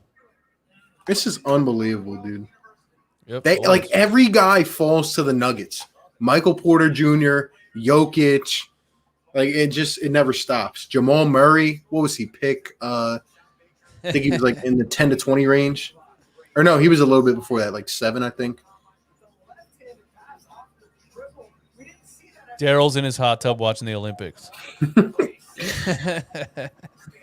Wow, dude. I can't believe they took him. I want Jeremiah Robinson Earl. Watch the Brooklyn Nets take him. Watch the Nets take him. We got the people loading into the chat now. What's going on, everybody? We're hoping for something here. All right, trivia question. Single season free throw percentage record. Sixers history. Single season free throw percentage.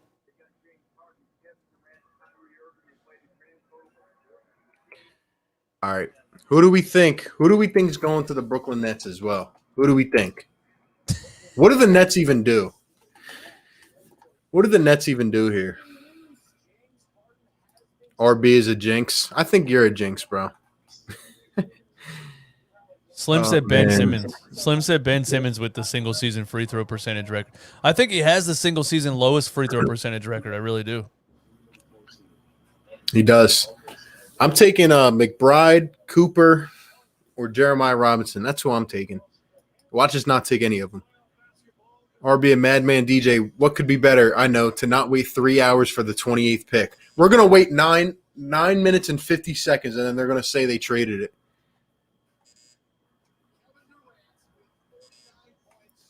Shout out to Philly fans and SD. At least 3 of Cooper, JRE, McBride, and Butler will be there. They'll all be here. These are the guys right here that we should look at. These are the players that we should target. Mike R. Gaminsky, but I feel like you Googled that, but the answer was Gaminsky. Good guess on Corver and Reddick, though. Watch the Nets take 2 of these guys right here. And we watch us not take one. Day'Ron Sharp to back up JoJo. That'd be a good pick. Guys, let us know in the chat right now. What player do you want that is still available right now? Let's get Butler. Jared Butler, it's just he was supposed to be a lottery pick, but I mean he's got the talent. He's got that injury concern, man. I don't want to draft anybody. Yeah, I still think we're gonna trade it, but I don't want to draft anybody. who do you think the Nets are gonna? What do you think the Nets are gonna do here? I watch them take Jeremiah Robinson Earl because he's a power forward. What's the reason that they traded Landry Shamet? They picked up this pick after us. They have this pick right here and then the 29th. Oh, okay. And they got Javon Carter, even though I don't think he's going to end up making that team. But watch, I think the Nets here are going to go with I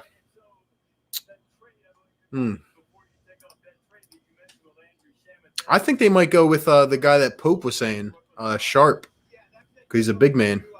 I could see it happening.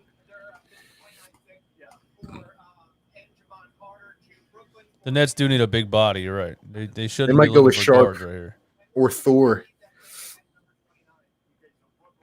Watch him take that guy Bassey. Watch him take him.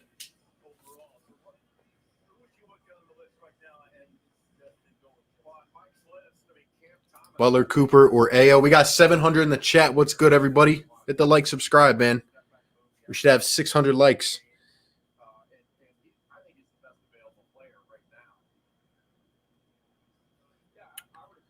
Let's go, man. Lindy End Zone, what's up?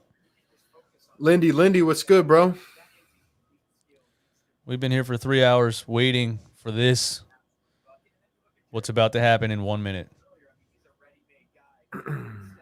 Or after what happens in 1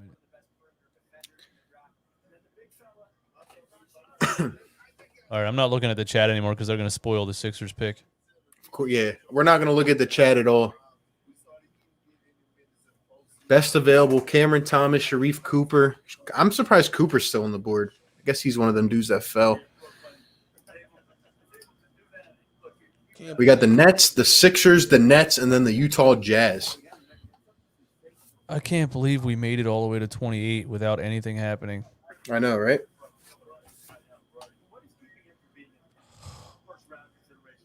Finally, they're letting Mike Schmitz talk. Someone that knows what they're talking about. Hit the like button more than Morey is hitting the phone. Well, that's not hard to do because Morey's not hitting the phone at all. Guys, no spoilers in the chat, man. We're not going to look at the chat.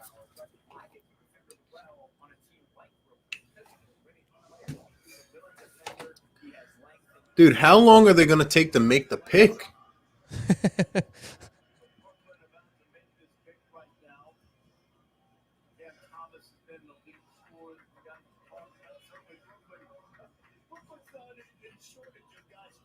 Shout out to all 710 in the chat, man.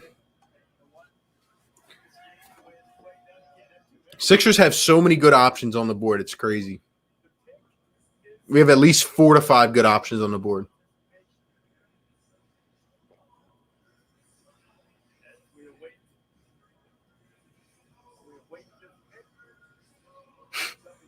Where's Adam Silver at? Where is he? Why does he take so long? Dude, there's no way he's any farther than like right around the corner.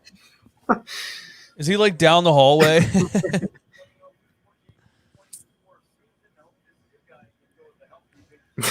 Yo, he's taking his good old time.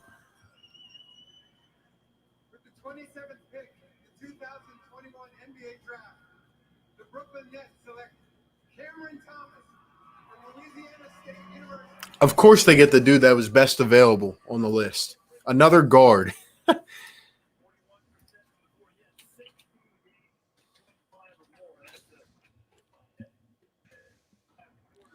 right, Sixers on the clock. I'm not watching the chat. I'm turning my monitor off with the chat on it. Yeah, no chat, guys. No spoilers in the chat. All right, let's talk about our top players available. We still have, obviously, Sharif Cooper, who kind of fell a little bit. He's viewed as the best available. Jared Butler, a guard from Baylor, the national champions. Deron Sharp, if we're going with a backup center. Miles McBride, point guard, who I like a lot. Jeremiah Robinson Earl, even though he'll probably fall. Bassey, the guy you said from Western Kentucky. We have some options here, man. We do.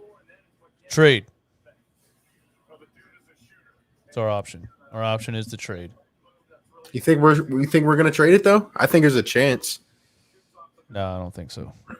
No? I'm no longer confident in anything happening in this draft. Oh man. Come on, man.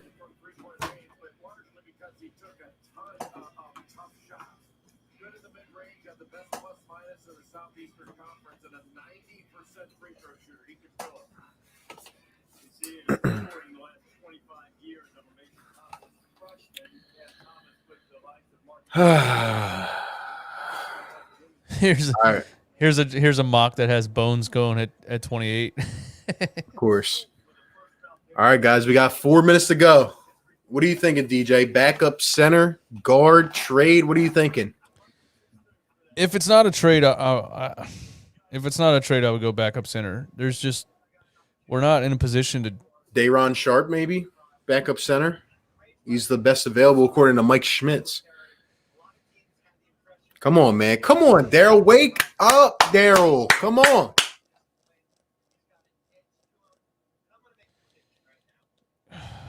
I think we I think we have to go with. I don't know, man. I would go with McBride or Butler probably. But then again, these are just going to be role players, man. Like these guys aren't going to be win now type of dudes. Look, they're showing Ben Simmons.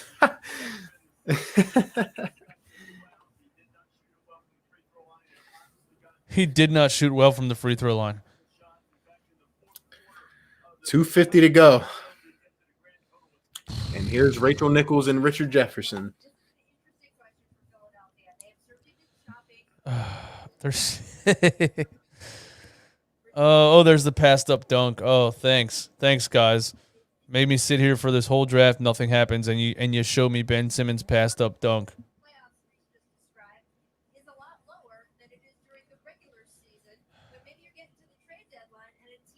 I don't know why people keep going with this narrative that Ben's trade value is just going to increase mightily out of nowhere. Yeah, I don't know. Why do they keep saying that? Thank you, Richard. Thank you. Did you say Sharif Cooper? He's the best available in term. That's what it says on the list. He was supposed to go around like the 20 range, but Cooper, Jared Butler, Miles McBride, all good choices for me. Even the guy Ayo from Illinois. Yeah, I see him too. If we're going center, I guess we go Deron Sharp or Bassey. Those are the best available. But Richard just sat up here and said the Sixers are trying to win a championship. They're not trying to get a role player. I agree. What I'm saying. That's why, like, if you're gonna draft, I don't have an issue with either of those guys. Like, if the guy fell from 20 to 28, sure, take him. I don't care. But it's it's not what we're trying to do here. There's still a minute 20 to go on here, and I feel like they're exploring options, bro. I don't know. We got 800 in the chat. Shout out to everybody in here, man. They're gonna drag this out the whole summer. That's what they're gonna do. Woj said they don't see anything actionable around the league in terms of a Ben Simmons trade because they're asking for too much. Wow. They want a Harden-esque package. What a fucking idiot. Dude, we're 40 seconds to go. Daryl Morey, how did you mess this up? How did you go out there and ask for 5 players and 4 draft picks and 3 pick swaps, you idiot? They're going to try to find a trade as we get in the free agency and the summer. Woj, we're in the summer. Like, we have a couple months until the season.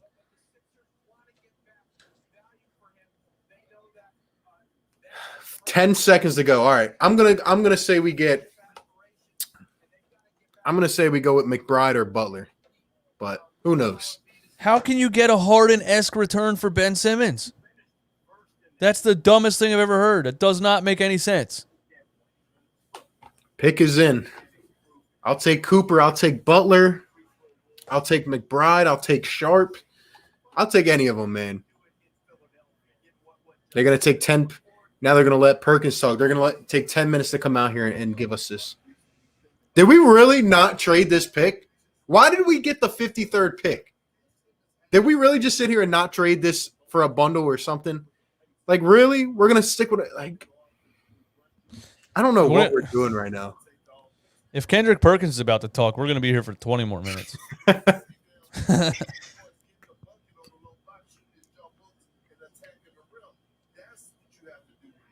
Are you – yo. Did you hear what he said? Hold up. Here we go. Something about attacking the rim. Here's the pick. Good. They cut off Perkins.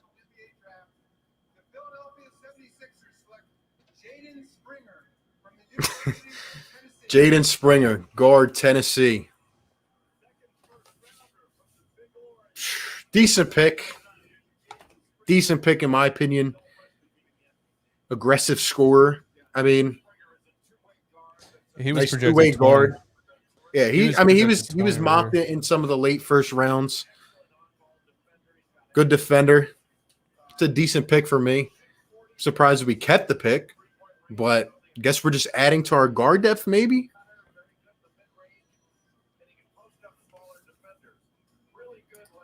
He was one of the best available. 6'4", 204 as a guard. Yeah, he's big.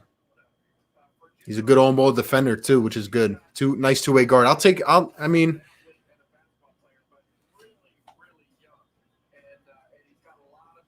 Really, really young.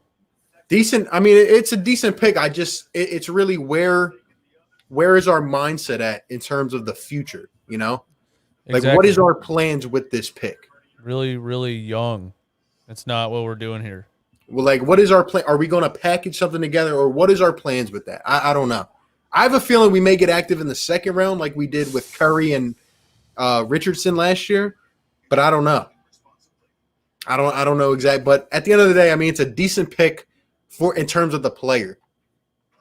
But that's really where we're at. We keep adding to our depth, and who knows? Morey upping Ben's value while everyone else sees his value dropping. Daryl, come on, man. Harden-esque return? It's ridiculous. The guy averaged 14 points per game. I'll be honest with you. I'm starting to think Ben might even stay. I'm starting to think he might stay because if Beal and Dame aren't available, right, and some of these other players, like, what are we going to do at that point? Who are we going to trade them for? Are we going to settle for Brogdon?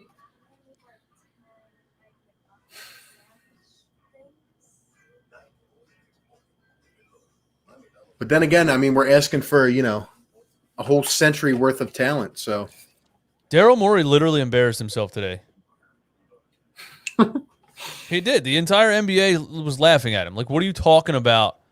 You want our entire roster and 3 future first-round picks. What are you actually talking about? We all just watched this guy play. Do you not think we watched this guy play?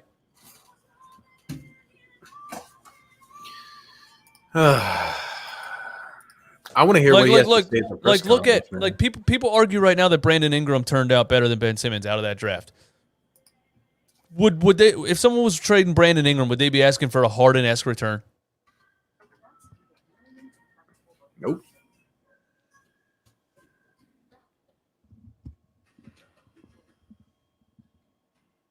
I think they're going to announce the when the press conference is going to be. But Now I have to hear from everybody that we're not trading Ben and he's staying, and oh my God. well, according to Woj, I feel like we're gonna end up with a bare bottom package. Damn, we didn't even take one of the guys that I had said out of the list. Oh man.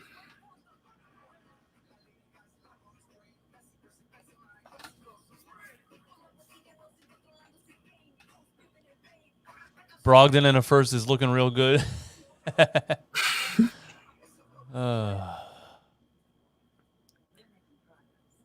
Keith Pompey tweeted out that Sixers were fielding calls during the 10 minutes, and we stayed.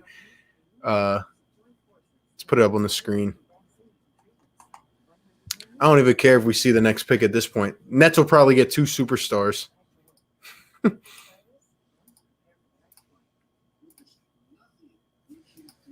No, I'm not watching the second round. There's no way. Yeah. Well, when the hell would Daryl Morey's press conference be? I don't understand. I think it's going to be at 11. It's If it is. 11:06. Oh, dang, it is past 11. This draft, yo, they carried this thing out. I can't even lie. Of course, look. This guy's the center, the best available center, is going to go to the Nets. Oh, man. Wow.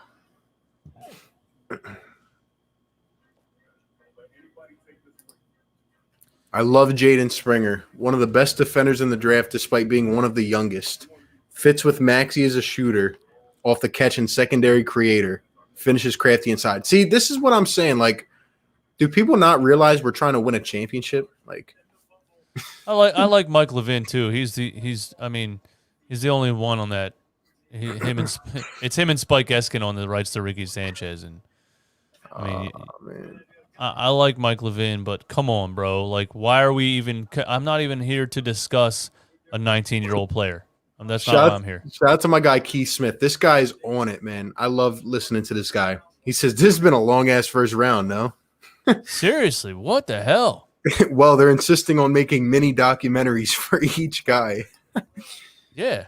Oh man, it's ridiculous. Like ESPN knew this was going to be one of the most boring drafts. This is not a draft class that anybody was really talking about in the mainstream media. Like you weren't talking about a lot of these players. You were talking about Cade Cunningham and some other ones. They knew this was going to be boring, so they made it extra boring. They made it take extra long.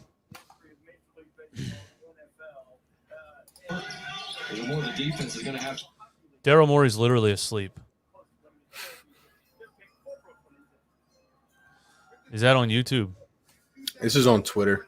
NBA draft. The Phoenix Suns select Daron Sharp from the University. Wow, the Nets really got Daron Sharp. They really got him too. I'm just waiting to see when they say, because if his press conference is going to come up soon, like we could definitely listen to it. But yeah, if other that's than gonna that- if that's gonna happen, I'm definitely interested in listening to that because that would be cool to react to it. But wow. I mean, it's a decent pick, but like still, we're just trying to get an idea of what our intentions are, man. Yeah, shout out to my guy. Where'd that comment go? You guys are going nuts in the comment section, man. SLM says it's over, guys. The process is over. Life is actually nothing but pain, pain, pain, and pain. As a Philly fan, all the pain of Michael Carter Williams. dude, we can't draft the right players, and then we can't even get rid of the right players. Philly we can't fans, even get rid of a player.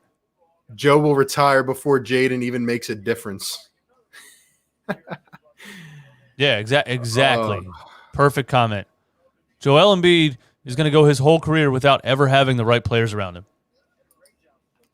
Maybe Morey was never trading Ben. That's why the price is nuts. Or maybe he just thinks he's too smart for where we're at, you know? I feel, Philly native. I feel so bad for Joel. I feel so bad. This is a joke.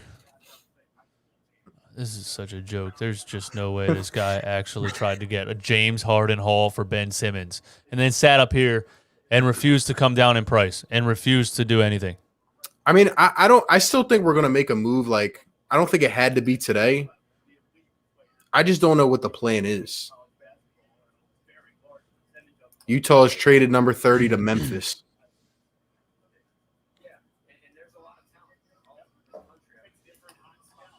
All right. Did we confirm Daryl Morey's press conferences? I'm actually gonna look it up now. I saw it earlier.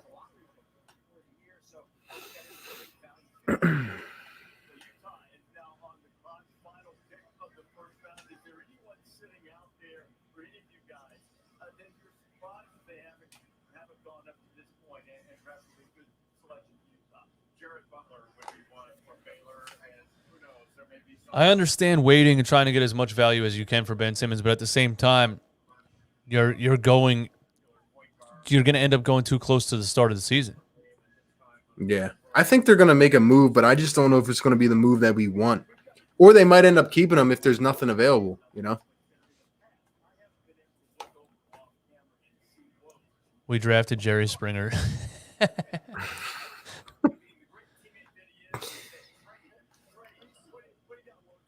JoJo should really request a trade if this is the best Morey will do. Yeah, that's a good point. That's what's going to happen. You think Joel Embiid doesn't have an agent that's talking? You think Joel Embiid doesn't have an agent that's talking, saying, "Listen, I want my guy to be in the best position possible." Yep. Y'all are acting like this pick makes or break the team. We're not talking about the pick. We're not talking about the pick at all. I don't even remember the kid's name. Sometimes I just cringe watching Woj. He definitely looks like he's giving someone a loan. He definitely looks like he's giving someone a bank loan. It sounds like he's like talking like his script is coming out of his mouth. Like I think he does do that. Sometimes he tweets and then he says the same thing on ESPN, like word for word. it's like he presses a button and his tweet just comes out of his mouth. But it's like perfect pauses. Like it's crazy.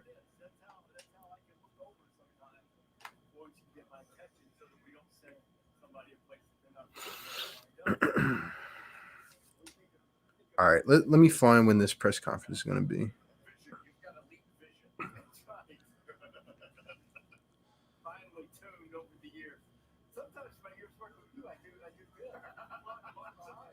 Portland offered CJ and the Sixers rejected. Oh. With the 30th pick in the 2021 NBA draft, the Utah Jazz select Sante Aldama, Chi-Town Fred, thanks for that, man. Thank you. Loyola University. Sante Aldama. And that concludes the first round of the NBA draft. Thank you again to the fans here at the Barclays Center.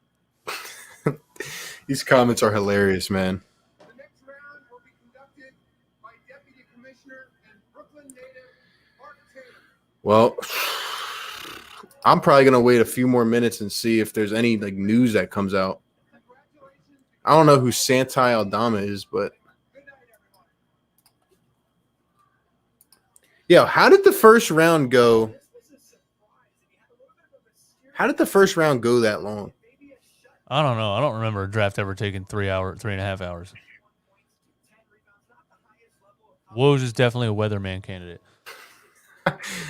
They definitely what's it called? He looks like a financial advisor to me. Like he looks like he was like, if we put your stocks here, you will get 3% return on investment every single year. Unbelievable. Shout out to let's see. Sorry, these comments are still coming insanely.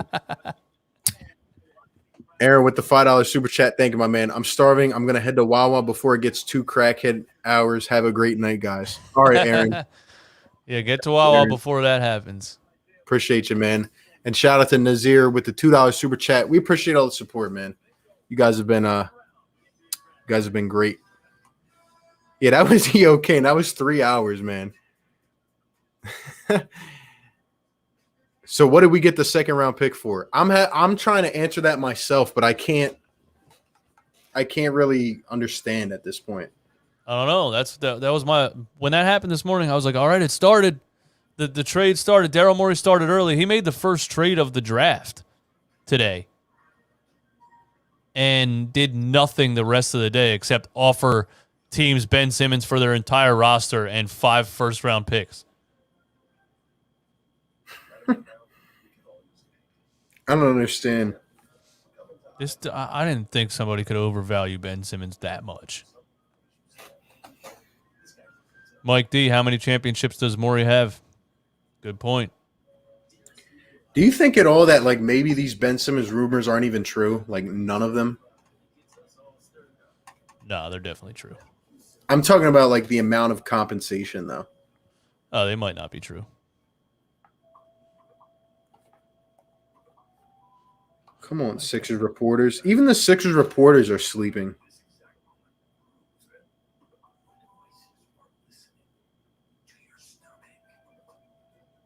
All right, the Sixers page should have it. Let's chase everyone out of town who doesn't have a ring. You're a fool. Tyler, the fact that you really think fans have that much power is incredible. I love that people think fans run people out of town. I mean, like Ben said, this is the most extreme I've seen fans react to a player is Ben Simmons at the end of these playoffs. I'll give you that. If Ben gets traded, the fans ran him out of town, but it's because, I mean, he did it to himself. Right. But for the most part, fans don't really have that much power. We booed Nelson Aguilar for how long, and they kept bringing him back. I think it's time to start having this conversation though. Like, in all honesty, like some of you guys in the chat might not be, all Philly fans. You might just be Sixers fans. Us up here, we're all Philly fans. Me and DJ. So a couple years ago, well, actually in like 2017, 2018, I thought that all the Philly teams started to come together. It felt like everybody was like, we were getting some pieces for each team, right? Guys were starting to get played up. And I thought like every Philly team would at least be decent for like 4 or 5 years. And just a couple years later, just to see where we're at, right? Like with the Eagles and now the Flyers. I mean, the Flyers are trying to do stuff, but they were bad this last year. The Eagles were a travesty. The Phillies can't seem to get out of the rut. And now the Sixers, like, is this our point where every team just kind of like goes back downhill at the same time? This is just such a time of like the Sixers are in limbo. Like it can very quickly be back to being very bad for 15 years. But did you feel the same way like when we got Bryce Harper and Jimmy Butler, JT Realmuto, and Carson Wentz was in his, coming off a second year where he looked good but got injured, and then, the Flyers with Carter Hart. Like I felt like all the teams were at least formidable. And it seems like everything is just turned. Like it is. It is. It has. Yeah, the Phillies had me excited for like a season. And then when their biggest flaw was the bullpen and they came back the next season with the same bullpen, I hardly watched any of it. I was like, I'm done with this. Yep. Lucille, thank you so much. Appreciate it. I want to show you something real quick on because this is what worries me. Hold up, let me share my screen real quick.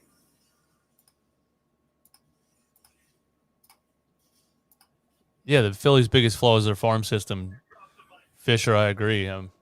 They don't have one at all. Who have they ever developed in the last 20 years? Chase Utley, Ryan Howard. After those guys, who the hell came out of the Phillies farm system? So this is our future draft picks right here. Next year we have number 50. No. Next year we have 1 first-round pick. That's it. Oh, you mean 1 pick in the draft? 1 pick as of right now. What's going on, Asia? Thank you for being in here. Shout out to you. Another guy from the G League Ignite. But yeah, look, we have 1 draft pick next year. As of right now, 1 first rounder. And then the following year, we have a first and 2 seconds. Is that even enough to package together for something? Like, obviously, we had the 53rd pick as well that got added today, but. No. Glenn Mack and Ray Didinger had a thing on WIP about all the picks from 16 to 21, and they blew every one of them. Started with Moniak. Oh, that's another one. That was a terrible pick. Yeah, it was. Lindy, have a good one, bro. I don't know how long you're going to be on here, but I am getting out of here. Yeah, I'm probably going to head out soon. We don't even pick until, pick 50? Oh, man. Here's the Padres' backup plan for Scherzer. Oh, that's great. Yo, the Nationals are blowing their team up. They're done. They are, and that's funny because they traded Bryce Harper or they let Bryce Harper walk and won the World Series the next year and said, okay, we're good. Yep. This is crazy, man. I never heard the Sixers reporters this quiet.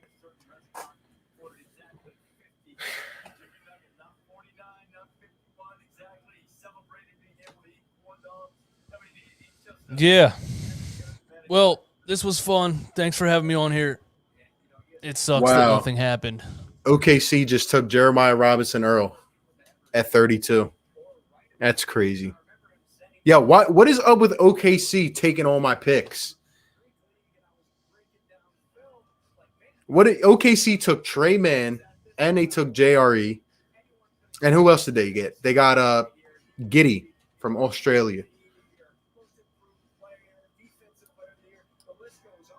LMAO at you still caring about a 50th pick.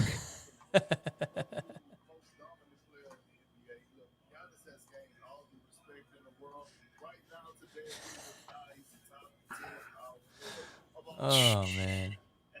Yo, screw the OKC Thunder, man. They're gonna announce it right now too. That's crazy. As part of a trade to be finalized later, the Phoenix Suns will trade the draft rights to Daron Sharp, the 29th pick, to the Brooklyn Nets. With the 32nd pick in the 2021 NBA draft, the New York Knicks select Jeremiah Robinson Wow. from Philadelphia University. I think that's a good time to to put this to rest. Maybe if I go to sleep now, I'll be able to see the second round pick when I wake up. Yeah. Russell Westbrook put out a post. Oh, LeBron on IG. We all better read that real quick. The spokesman of the league.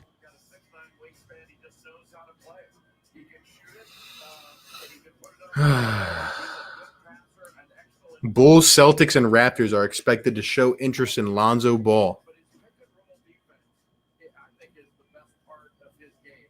LeBron posted Russell Westbrook in a Lakers jersey.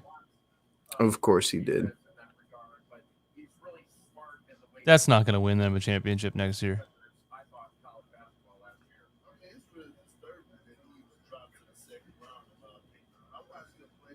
I'm told Sixers are not in a huge rush to trade Ben Simmons. Sources say if Sixers trade Ben, it will be because they got the right deal.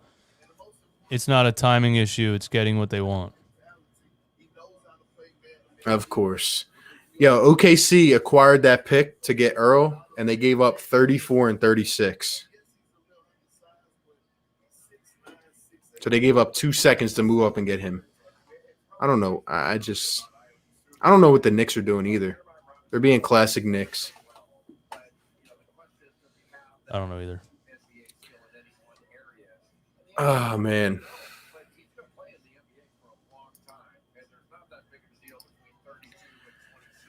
Any last thoughts? My last thoughts are I hope something happens in the offseason. The rest of the offseason, this was a total letdown.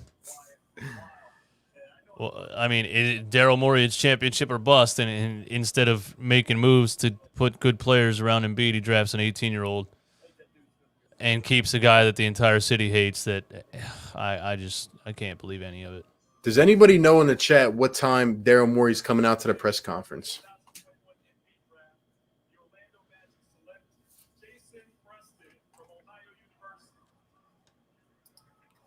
Al says, "Are we happy with the draft?" I mean, you took a player at 28 that was at 28. I don't know. He's That's all you could do. Pick, but yeah, that's all you could do without trading.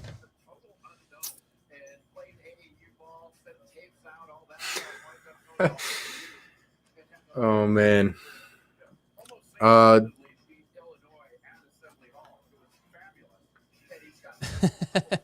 Kane said Daryl's never speaking. Doc Rivers killed him. Do they look happy? It's not even like, I don't know. I feel like we were just set up for more expectations, at least in terms of like things getting talked about more before the draft. And I don't know. I mean, he's a decent player. Like, we're not mad at the pick. He's a good pick, but it's just, what is our plan? That's our thing. When Springer splashes, the whole crowd will be shouting, "Jerry, Jerry." Oh man. What is our plan? What is it? I think Daryl's gonna speak at like 2 a.m. Yep, he's gonna make sure it's a time when nobody's awake. Oh man. I think Shams and Woj are the only people talking about this anymore on Twitter. All right, when does the season start? October 19th. Actually, this dude literally has 2 months. He has 2 months. Before we get off, I'm gonna watch one Jaden Springer highlight. I just want to see this. He has 2 months to make something happen. See, surprising. Just like State Farm surprising great rates. Let's see. Like a good neighbor, State Farm is there. You hit the road, we're gonna beat the traffic.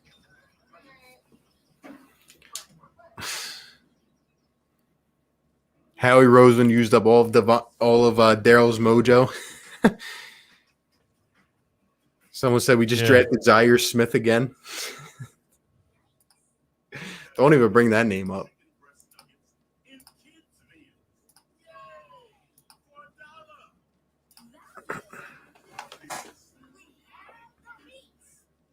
53, but in my mind, I'm still 35. That's why I take osteobite to keep moving the way I was meant to. That's my choice for the long term. Osteobite Flex. Find our coupon in Sunday's paper. Experience our non-standard safety Oh my, yeah. Who said Zaire Smith? Because I'm kind of seeing a bit of a resemblance, man. In the jump shot form. Mm-hmm. Yeah, it doesn't look. Shout out to D-Trek with the $5 super chat. Says Embiid and the Knicks coming soon. Yo, he does shoot like Zaire Smith. He drives like him too. He shoots like Zaire Smith. With like two hands.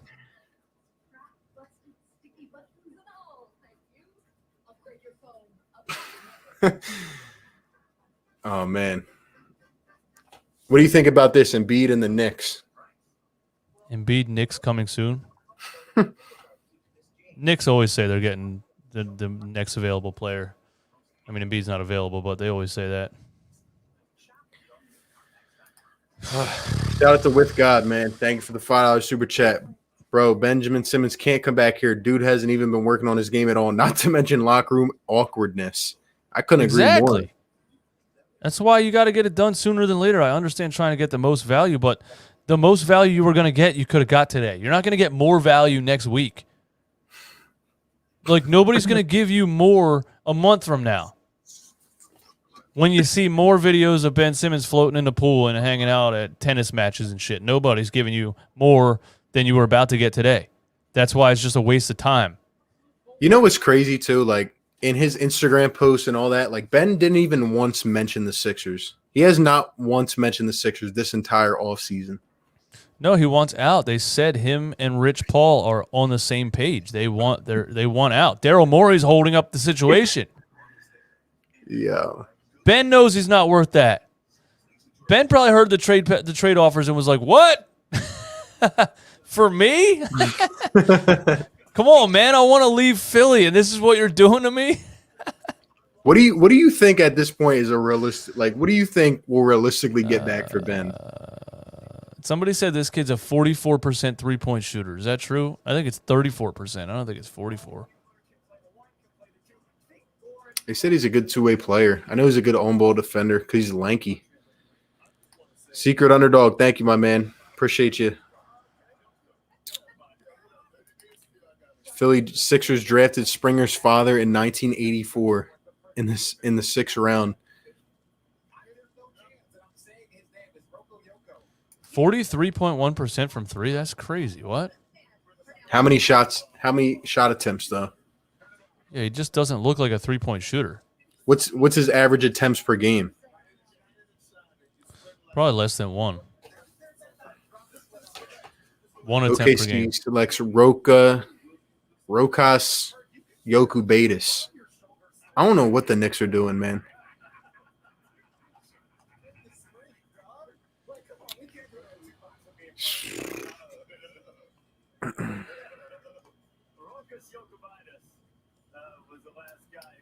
He's a good 3-point shooter. I mean, he was mocked in the 20s for a reason, you know.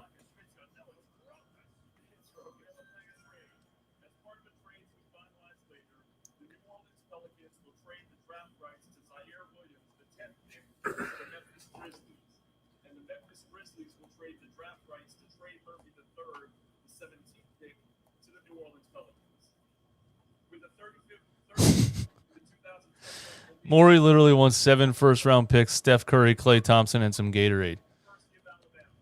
Jesus. It really does.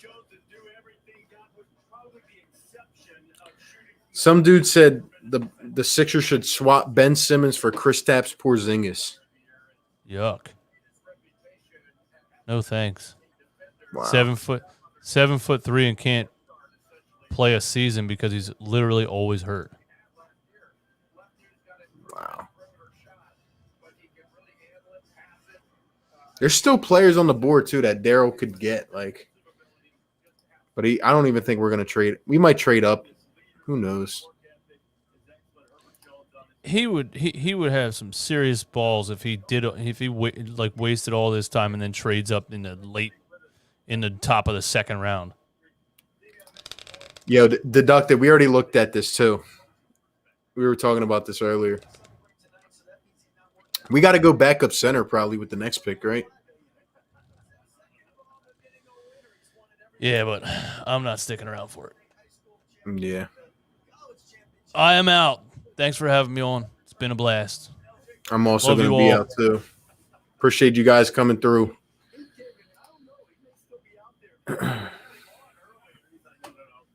When is the Morey press conference? I have no clue.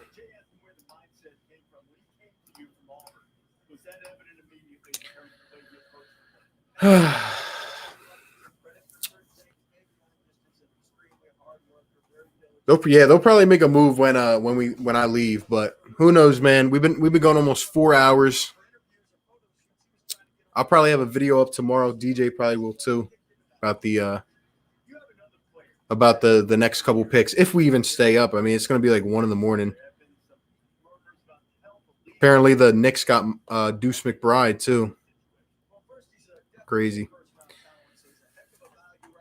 All right, y'all. Hit the like on your way out. Subscribe. Thank you guys for being here, man.